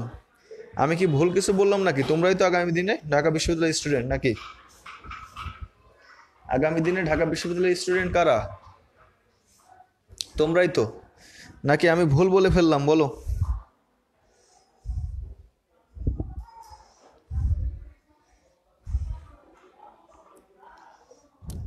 সবাই একটু জানাও, নাকি আমি ভুল বলে ফেললাম? ঢাকা বিশ্ববিদ্যালয়ের স্টুডেন্ট তো তোমরাই হবে, জগন্নাথ হল তো তোমাদেরই হবে। ঢাকা, ঢাবি, ডিইউ যেটাই বলো সেটা তো তোমরাই, এর অগ্রাধিকার তো তোমাদের জন্যই। নাকি স্টুডেন্ট হতে চাও না? কে কে হতে চাও ঢাকা বিশ্ববিদ্যালয়ের স্টুডেন্ট? নাকি হতে চাও না? কোনটা? ঢাকা বিশ্ববিদ্যালয়ের শতবর্ষী ব্যাচ তো তোমরাই হচ্ছ, এটা আমার কনফিডেন্স। কে কে হতে চাই?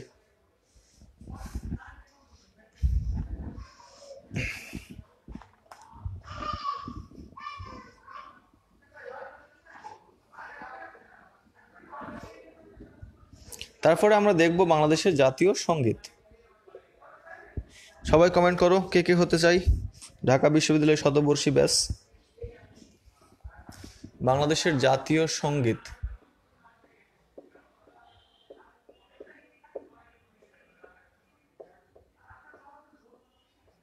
বাংলাদেশের জাতীয় সঙ্গীত এটা কে রচনা করছে? এটা আসলে আমরা সবাই জানি, এটা নিয়ে না বললেও হবে, যে রবি ঠাকুর বা রবীন্দ্রনাথ ঠাকুর। আমাদের যে জাতীয় সঙ্গীত আমার সোনার বাংলা আমি তোমায় ভালোবাসি, এটি মূলত একটি গান। এটা কি গান? রবীন্দ্রনাথ ঠাকুরের গীত বিতান কাব্যগ্রন্থ। কোথায়? গীত বিতান কাব্যগ্রন্থে এটি আছে। বুঝতে পারছো? এগুলো একটু মনে রাখতে হবে, এগুলো একটু ডিটেলস জানতে হলে এগুলো মনে রাখতে হয়, যে রবীন্দ্রনাথ ঠাকুর এটার তো রচয়িতা, এটা সবাই আমরা জানি, কিন্তু এটি একটি গান, আর এই গানটির কোথায় ছিল? গীত বিতান কাব্যগ্রন্থে। মনে থাকবে সবার যে এটি ছিল গীত বিতান কাব্যগ্রন্থ, এবং সর্বপ্রথম বঙ্গদর্শন পত্রিকায়। কোথায়? সর্বপ্রথম বঙ্গদর্শন পত্রিকায় এটি কি করা হয়? প্রকাশ হয়। সেটা কত সালে? 1905 সালে। কত সালে?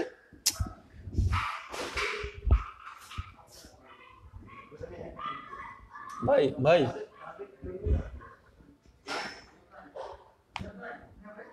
ওই পাশের ফ্লোরে বাচ্চারা এত পরিমাণ সাউন্ড করতেছে।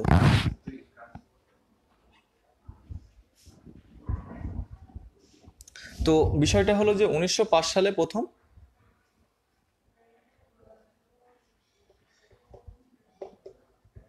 বঙ্গদর্শন পত্রিকায় এটি প্রকাশিত হয়। বুঝতে পারছো? মানে একটু ডিটেলস জানতে হলে আমাদের এগুলোই জানতে হবে, যে প্রথম প্রকাশিত হয় বঙ্গদর্শন পত্রিকায় 1905 সালে, এবং এটি যদি আমরা বলি যে বাংলা কত সালে, তাহলে কি হবে? 1312 সালে। বাংলা 1312।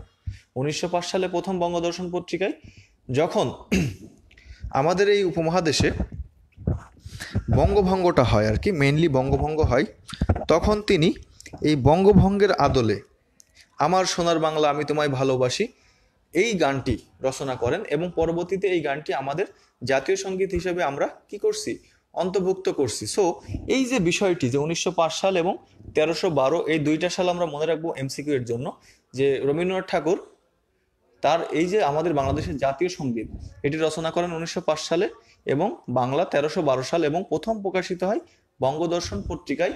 এবং এটি কোথা থেকে নেওয়া হয়েছে এবং কোথায় আছে, গীত বিতান কাব্যগ্রন্থে। মনে থাকবে সবার যেটি কোথায় আছে, গীত বিতান কাব্যগ্রন্থ। আর এর যে হ্যাঁ তোমরা কমেন্টস আমি দেখতেছি, তারপরেও ক্লাসগুলো দেখো। আর এই যে গান রবীন্দ্রনাথ ঠাকুরের আমার সোনার বাংলা, এটা সুর করেছেন কে জানো, গগন হরকারা। কে? গগন হরকর। আর এই গগন হরকারা যে গান থেকে এটি সুর করেছেন সেটি অনেক অনেক মজার একটা গান। গানটি ছিল এমন যে আমি কোথায় পাবো তারে আমার মনের মানুষ যে রে। এই যে গান, এই গানটা শুনবে, এই গানটির সাথে কি আছে, গগন হরকারার এই যে সুর আমি কোথায় পাবো তারে আমার মনের মানুষ জেরে, এই সুর থেকেই কিন্তু রবীন্দ্রনাথ ঠাকুরের আমার সোনার বাংলা আমি তোমায় ভালোবাসি এই গানের সুর। মনে থাকবে সবার। এই যে জাস্ট এতটুকুই যে গগন হরকারা এটা সুরকার করেন এবং গগন হরকারার ওই যে সুর আমি কোথায় পাবো তারে আমার মনের মানুষ জেরে, সেটার আদলে আমার সোনার বাংলা আমি তোমায় ভালোবাসি এই গানটি কি হয়, সুর করা হয়। মনে থাকবে সবার। এবং এটির মোট লাইন আছে কতটি, 25টি। মোট লাইন 25টি।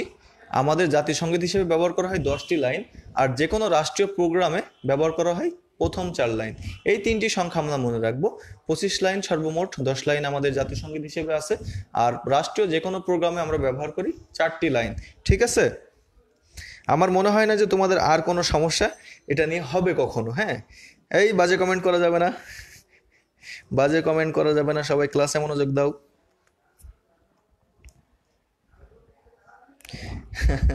এবং জাতীয় সঙ্গীত, জাতীয় সঙ্গীত ইংরেজিতে অনুবাদ করেন কে?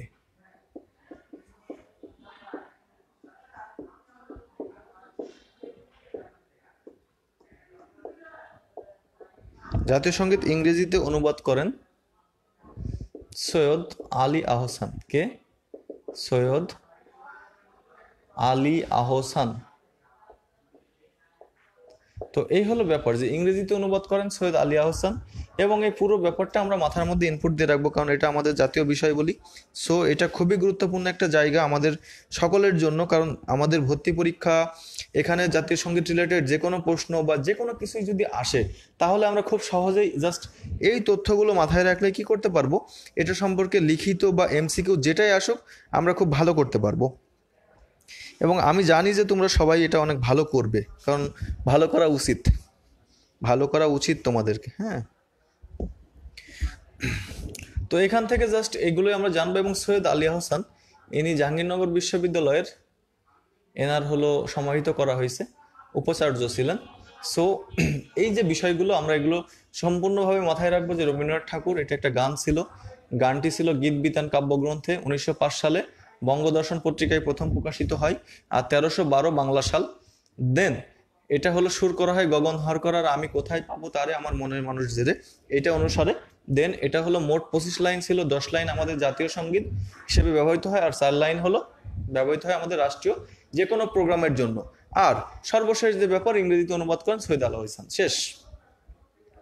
ক্লিয়ার সবাই?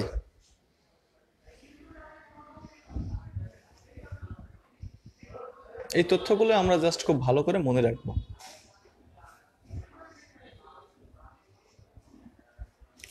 তারপরে আমরা আসবো আমাদের জাতীয় স্মৃতিসৌধ, আমাদের যে লাস্ট জাতীয় বিষয়বলির একটা অংশ জাতীয় স্মৃতিসৌধ,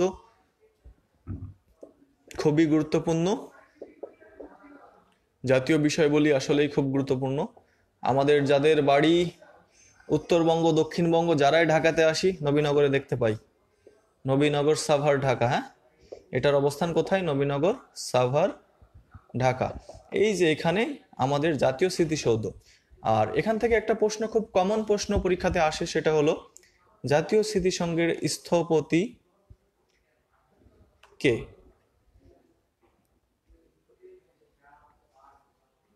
স্থপতি কে? আমি তোমাদেরকে অপশন দিয়ে দিতে চাই। রবিউল হুসাইন,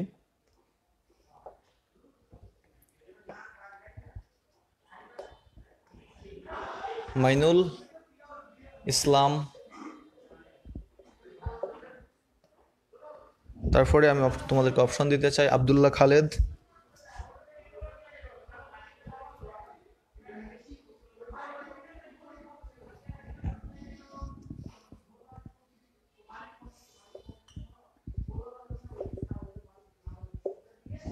মেঘবালক। ভাইয়া হিরো আলমের একটা গান, হ্যাঁ, পিটানি দেবো ধরে একবারে, পিটানি, বুঝতে পারছো? পিটানি ছাড়া আর কিছু খাবে না। এখন পড়াশোনার সময় মজা, এত মজা করলে হয়?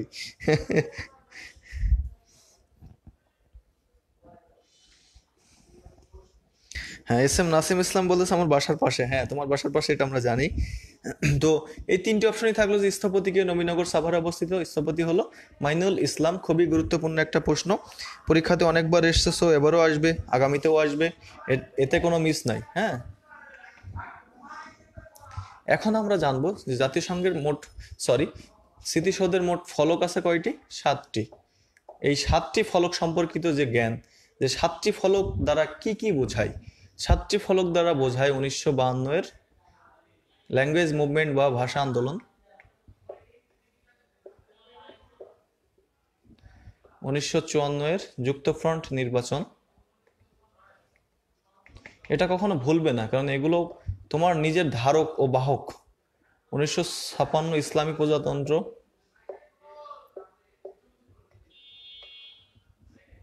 1962 বাংলাদেশের শিক্ষা আন্দোলন,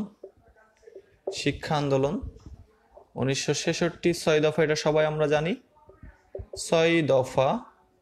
দেন 1969 গণ অভ্যুত্থান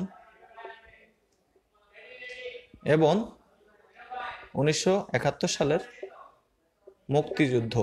এই যে 7টি জিনিসের 7টি ফলক আছে আমাদের এই স্মৃতিসৌধ রিলেটেড, ঠিক আছে? যে এই 7টি ফলককে কেন্দ্র করে আমাদের মেইন ব্যাপার, ঠিক আছে, যে আমাদের যে জাতীয় স্মৃতিসৌধ সেখানে মোট ফলক আছে 7টি। সেই 7টি ফলক কি কি? বহিঃপ্রকাশ 52 এর ভাষা আন্দোলন, 54 এর যুক্তফ্রন্ট নির্বাচন, 56 এর ইসলামী প্রজাতন্ত্র ঘোষণা, 62 এর বাংলাদেশের শিক্ষা আন্দোলন, 66 এর 6 দফা, 69 এর গণঅভ্যুত্থান আর 71 এর মুক্তিযুদ্ধ। এই 7টি বিষয়ের বহিঃপ্রকাশ আমরা কোথায় দেখতে পাই? আমাদের স্মৃতিসৌধে। মনে থাকবে সবার যে আমরা এটা কোথায় দেখতে পাই? আমাদের স্মৃতিসৌধ। এবং খুবই গুরুত্বপূর্ণ একটা ব্যাপার এটা, যে এগুলো তোমার আসলে তোমার নিজেকে ধারণ বা বহন করার জন্য কিন্তু এটা জানা উচিত, যে আমার দেশ, আমি এটা ধারণ করব আমার মনের অভ্যন্তরীণ, তাই না? এটা জানা উচিত, অবশ্যই জানা উচিত। এবং এটার ভিত্তিপ্রস্তর স্থাপন করেন কে? স্মৃতিসৌধের ভিত্তিপ্রস্তর স্থাপন করেন বঙ্গবন্ধু শেখ মুজিবুর রহমান। বঙ্গবন্ধু শেখ মুজিবুর রহমান। বঙ্গবন্ধু শেখ মুজিবুর রহমান কত সালে? 1972 সালে ভিত্তিপ্রস্তর স্থাপন করেন। ভিত্তিপ্রস্তর মানে উদ্বোধন করেন ভিত্তিপ্রস্তর। যে ভিত্তিপ্রস্তর স্থাপন করেন তাহলে কে? বঙ্গবন্ধু শেখ মুজিবুর রহমান। কত সালে? 1972 সালে। এবং এটি উদ্বোধন করা হয়, মানে নির্মাণ কাজ শেষ হওয়ার পর উদ্বোধন করা হয় 1982 সালে। আর 82 সালে উদ্বোধন করেন কে? তৎকালীন রাষ্ট্রপ্রধান কে ছিলেন জানো কেউ? যে তৎকালীন যে প্রেসিডেন্ট হুসাইন মোহাম্মদ এরশাদ কে ছিলেন? 1982 সালে তাহলে এটা উদ্বোধন করেন কে? হুসাইন মোহাম্মদ এরশাদ।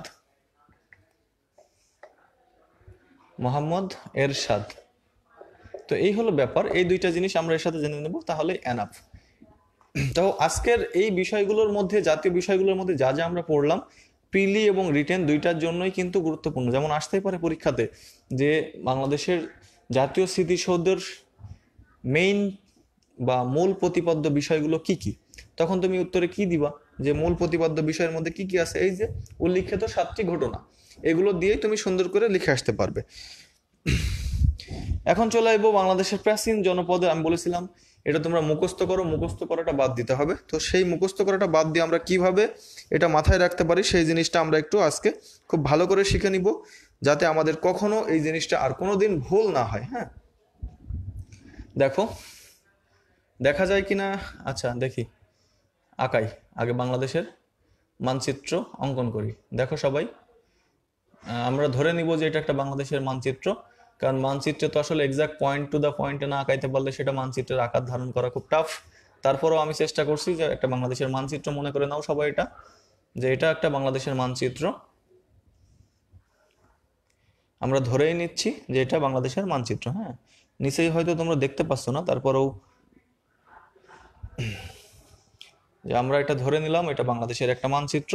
এখন আমরা এখানে কি করে জনপদগুলো মুখস্থ না করে খুব সহজে মনে রাখবো সেই জিনিসগুলো আজকে আমি তোমাদেরকে শিখিয়ে দেবো, খুব সহজেই তোমরা যাতে নেক্সট টাইম এই ভুলগুলো আর কখনো না করো।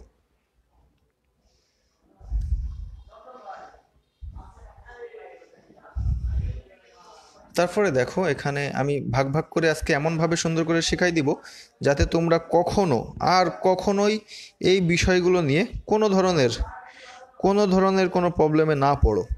এটাই থাকবে আমার এখনকার মেইন টার্গেট, যে তোমাদেরকে সুন্দর করে যাতে আমি শেখাই দিতে পারি। এবং তোমরা, আমি জানি যে সবাই জানো যে বাংলাদেশের যে বিভাগীয় ম্যাপ সেটা তো তোমরা সবাই জানো, তাই না? তো সেটা জানলেই হবে। এখন দেখো এখানে ছিল পুণ্ড নগরী, কি ছিল? পুণ্ড জনপদ। আমি বারবার করে বলতেছি এগুলো কিন্তু সহজভাবে নেওয়ার কোনো বিষয় না, খুব সহজভাবে নেওয়া যাবে না। এখানে ছিল বরেন্দ্র, যেটা আমরা জানি যে কোথায়, রাজশাহী, তাই না? বরেন্দ্র। তারপরে এখানে ছিল গৌড়, একসময় বাংলার রাজধানী ছিল কোথায়? গৌড়ে। সো এই জায়গাটাতে তিনটা জনপদ ছিল, গৌড়, পুণ্ড, বরেন্দ্র। এবং এখানে সিলেটের এই অংশটাকে বলা হতো হরিকেল। কি বলা হতো? হরিকেল। তারপরে দেখো এই নিচে আসলে এই কুমিল্লা এবং এই অঞ্চলটা, কুমিল্লা এবং চিটাগাংয়ের কিছু অংশ, এগুলো ছিল সমতট। কি ছিল? সমতট। এবং এর পাশাপাশি এই অংশটাও ছিল হরিকেলের একটা অংশ। কি ছিল? হরিকেল একটা অংশ এটাও, সেটা হলো হরিকেল। আর এখানে কি ছিল? যাদের বাড়ি এখানে বরিশাল তারা খুব ভালো করেই জানো, এটা ছিল চন্দ্রদ্বীপ। এটা কি ছিল? চন্দ্রদ্বীপ। তাহলে আমরা কি বুঝতে পারছি? আর এই যে পুরো অংশ, এই সমতটের এই জায়গাটাও সমতটের অংশ, আর এই পুরো অংশটা একটা বেসিন, এটাকে বলা হয় বেসিন বে, এটা হলো বঙ্গ বেসিন। দেখো এই যে বাংলাদেশের যে বিভিন্ন ধরনের জনপদীয় অঞ্চলের মধ্যে এই জিনিসগুলো যদি তোমরা মার্ক করে রাখতে পারো, আর কখনো কোনো দিন মুখস্থ করে পড়া লাগবে না। খুব সহজ বিষয়গুলো, খুবই সহজ। কোনোদিনও দেখবে আর এটা মুখস্থ করে পড়া লাগবে না। দেখতে পাচ্ছ তো সবাই? হ্যাঁ, নিচেই হলো এই যে নিচেই যেটুক অংশ কাটা পড়ে গেছে ওইটুক অংশ হলো কক্সবাজার এবং সেন্ট মার্টিন। দেখছো? তো এইভাবে যদি একটু মনে করো, এখন আমরা এখান থেকে সবাই জানি যে কোথায় কোন বিভাগগুলো অবস্থিত। যেমন আমরা সবাই জানি এখানে আছে কি? ময়মনসিংহ। আমি ময়মনসিংহ দিলাম বিভাগ। এখানে যদি আমি একটু পার্ট করে দিই, এখানে খুলনা বিভাগ। এখানে যদি একটা পার্ট করে দিই, এটা হলো বরিশাল বিভাগ। এটা হলো ঢাকা। এটা চট্টগ্রাম, বা সি দিয়ে দিলাম। তো চট্টগ্রাম বিভাগ, এখানে সিলেট বিভাগ। তো এইভাবেও যদি, এটা হলো রংপুর বিভাগ, রাজশাহী বিভাগ। ম্যাপটা জাস্ট আমরা এই জনপদগুলোর উপরে যদি ফেলি তাহলে কি হবে? খুব সহজে আমরা বুঝতে পারবো যে কিভাবে বা কি উপায়ে আমরা খুব সহজে মনে রাখতে পারবো। ম্যাপটা স্টাডি করব জনপদ, কারণ জনপদ থেকে প্রিভিয়াসলি অনেকবার প্রশ্ন এসছে এবং জনপদ থেকে একটা প্রশ্ন আসার সম্ভাবনা সব থেকে বেশি। সো এই যেহেতু এত সম্ভাবনা একটা জায়গা এটা, তাহলে আমাদের সেইভাবে তো নিজেদেরকে প্রস্তুত করতে হবে, নাকি কি মনে করো তোমরা? তাহলে যখন বলবে যে বাংলাদেশের দিনাজপুর কোথায় অবস্থিত, বা দিনাজপুর কোন জনপদের আওতাধীন ছিল, তাহলে আমরা খুব সহজেই বলতে পারবো দিনাজপুর পুণ্ড। বলতে পারবো কিনা? এখন দেখো আমি তোমাদেরকে প্র্যাকটিস করাই। পরীক্ষাতে যেভাবে প্রশ্ন হয় সেই প্রশ্নগুলো অ্যান্সার করো তোমরা। যে দেখো, মনে করো পরীক্ষাতে আসলো মৌলভীবাজার কোন জনপদের অন্তর্ভুক্ত ছিল? কোন জনপদের অন্তর্ভুক্ত ছিল? অপশন দিব না এখন আর। মৌলভীবাজার কোন জেলার অন্তর্ভুক্ত ছিল, বা প্রাচীন কোন জনপদের অন্তর্ভুক্ত ছিল মৌলভীবাজার? এই প্রশ্নটা কিন্তু এসছে অনেকবার এবং আসবে, এবং এই ধরনের প্রশ্নগুলোই হবে। সো এই একটা ম্যাপের মাধ্যমে যদি আমরা খুব ভালো করে বিষয়টা স্টাডি করে রাখতে পারি, তাহলে কিন্তু খুব সহজ হয় ব্যাপারটা। যে একটা ম্যাপিংয়ের মাধ্যমে জাস্ট আমরা জানলাম যে মৌলভীবাজার কোন, তোমাদের সকলের অ্যান্সার কামনা করি, যে মৌলভীবাজার কোন জনপদের অন্তর্ভুক্ত ছিল। আমরা এখানে কিন্তু খুব সুন্দর করে পার্টিশন করে দেখতে পাচ্ছি, এবং এগুলোই পরীক্ষাতে আসবে। যেমন এই প্রশ্নটি আসার মতো, মৌলভীবাজার কোন জেলায় অবস্থিত? মৌলভীবাজার, সিলেট, হবিগঞ্জ, এখানে যেগুলো আছে মৌলভীবাজার, হবিগঞ্জ, মৌলভীবাজার, সিলেট, সুনামগঞ্জ, এই যে 4টি জেলাকে নিয়ে তোমার হলো সিলেট বিভাগ এবং হরিকেল, এই অংশটাই আছে শুধুমাত্র সিলেট বিভাগের 4টি জেলা, সেটা হলো মৌলভীবাজার, হবিগঞ্জ, সিলেট এবং সুনামগঞ্জ। এভাবে মনে রাখো সবাই, ঠিক আছে? তাহলে দেখবে খুব ভালোভাবে জিনিসগুলো মাথায় থাকবে এবং খুব সহজে পরীক্ষাতে ভালো করা যাবে। তারপরে যদি আমি জাস্ট মৌলভীবাজারটা কেটে দিয়ে যদি বলি কুমিল্লা, এবং এই প্রশ্নটি অনেকবার এসছে পরীক্ষাতে, কুমিল্লা জেলা কোন জনপদের অন্তর্ভুক্ত ছিল, বা কুমিল্লা জেলাটি প্রাচীন কোন জনপদের অন্তর্ভুক্ত ছিল। আমরা কিন্তু এত কঠিনভাবে নিব না ব্যাপারগুলো খুবই সহজভাবে নিব, কারণ এগুলো কঠিনভাবে নিলে গুলাই যাবে। হ্যাঁ, দেখা যায় না, একটু ব্লার হয়ে গেছে, একটু সমস্যা হয়েছে নেটের। আমি বলে দিচ্ছি মুখ দিয়ে যে কুমিল্লা জেলা কোন জনপদের অন্তর্ভুক্ত ছিল। এই প্রশ্নটিও অনেকবার পরীক্ষাতে এসছে ইতিমধ্যে, এবং এই ধরনের প্রশ্নগুলোই হবে, ঠিক আছে? সব ঝাপসা কেটে যাবে, সমস্যা নেই, সব ঝাপসা কেটে যাবে।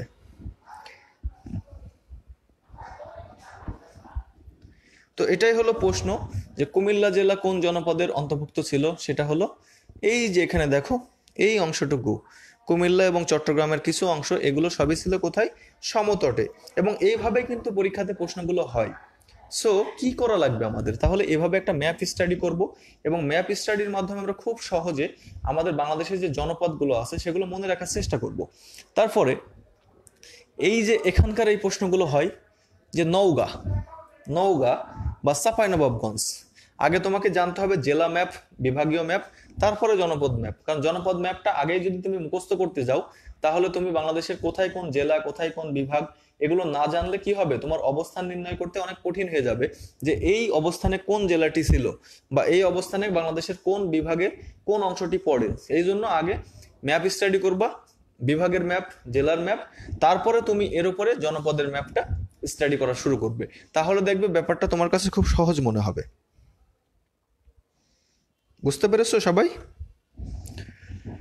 তারপরে যদি আমি এখানে আরো যেমন প্রিভিয়াস ইয়ারের কিছু কোশ্চেন তোমাদের প্র্যাকটিস করাই দিই, সেটা হলো পরীক্ষাতে এসেছিল যে নওগাঁ জেলা, এবার একটু কঠিন হয়ে গেল তাই না ব্যাপারটা, যে নওগাঁ জেলা কোন জনপদের অন্তর্ভুক্ত ছিল। এখানে আমাকে তো আগে বুঝতে হবে যে এখানে নওগাঁ জেলা কোনটি, তাই না? যেখানে আগে আমার বুঝতে হবে নওগাঁ কোন জায়গায়, চাঁপাইনবাবগঞ্জ কোন জায়গায়, রাজশাহী কোন জায়গায়, তাহলে না আমি ইজিলি বুঝবো যে আসলে এই জায়গায় ছিল। আর বাংলাদেশের এই যে সিলেট বিভাগ, রংপুর বিভাগ, রাজশাহী এবং এই চাঁপাইনবাবগঞ্জের এই অঞ্চল এবং বরিশালের চন্দ্রদ্বীপ, এই অঞ্চল বাদ দিয়ে সমতটের এইটুকু অংশ আর হরিকেল, বাদ বাকি সব ছিল কোথায়? বঙ্গের মধ্যে তাহলে কি কি ছিল? এখানে ঢাকা ছিল, নারায়ণগঞ্জ, মুন্সিগঞ্জ, তারপরে তোমার এদিক দিয়ে ঢাকার এপাশে মানিকগঞ্জ, রাজবাড়ী, ফরিদপুর, গোপালগঞ্জ, শরীয়তপুর, মাদারীপুর, তারপরে খুলনা, সাতক্ষীরা, বাগেরহাট, মোংলা, ঝিনাইদহ, কুষ্টিয়া, যশোর, যা যা ছিল সবই ছিল এই বঙ্গের মধ্যে। মানে এই যে পুরো অংশটুকু যে ব্লাঙ্ক, এই ব্লাঙ্ক অংশটুকুর মধ্যে কোন জনপদ ছিল? সেটা হলো পুরো ব্লাঙ্ক, এই অংশটুকুর মধ্যে ছিল বঙ্গ। যতগুলো জেলা কভার হয়েছে এর মধ্যে সবই হলো বঙ্গের অন্তর্ভুক্ত। তো নওগাঁ ছিল কিসের মধ্যে? নওগাঁ ছিল গৌড়। গৌড়ের মধ্যে ছিল নওগাঁ। এবং এই প্রশ্নটি অনেকবার পরীক্ষাতে এসছে, যে রাজশাহী জেলা কোন জনপদের। খুবই সহজ একটা প্রশ্ন, এবং পরীক্ষাতে এসছে অনেকবার। প্রশ্নটি কিন্তু সহজ।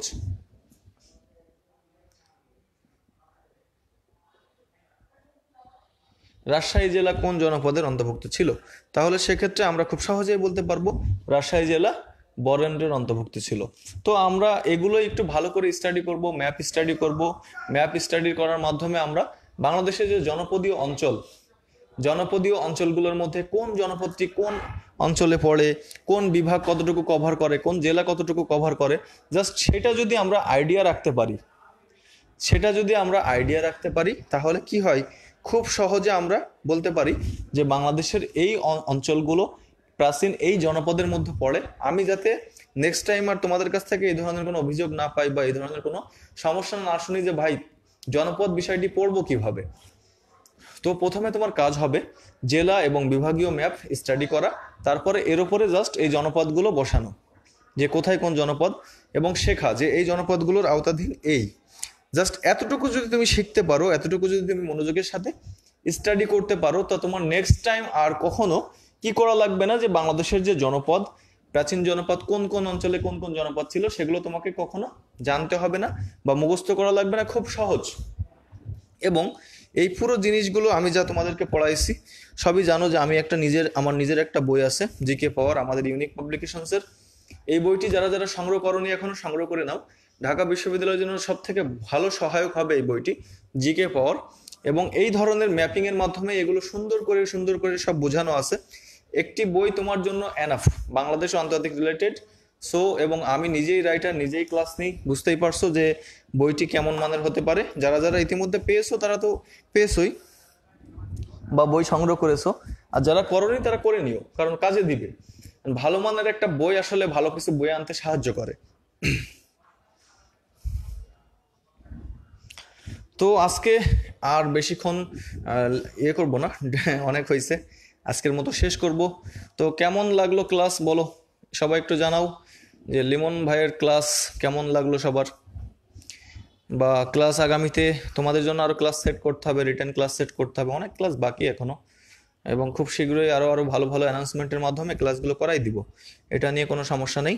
তো সর্বশেষ সবার কমেন্টগুলো একটু পড়ি, সবাই একটু জানাও, কমেন্ট করে জানাও যে আসলে কেমন লাগলো, কেমন ছিল।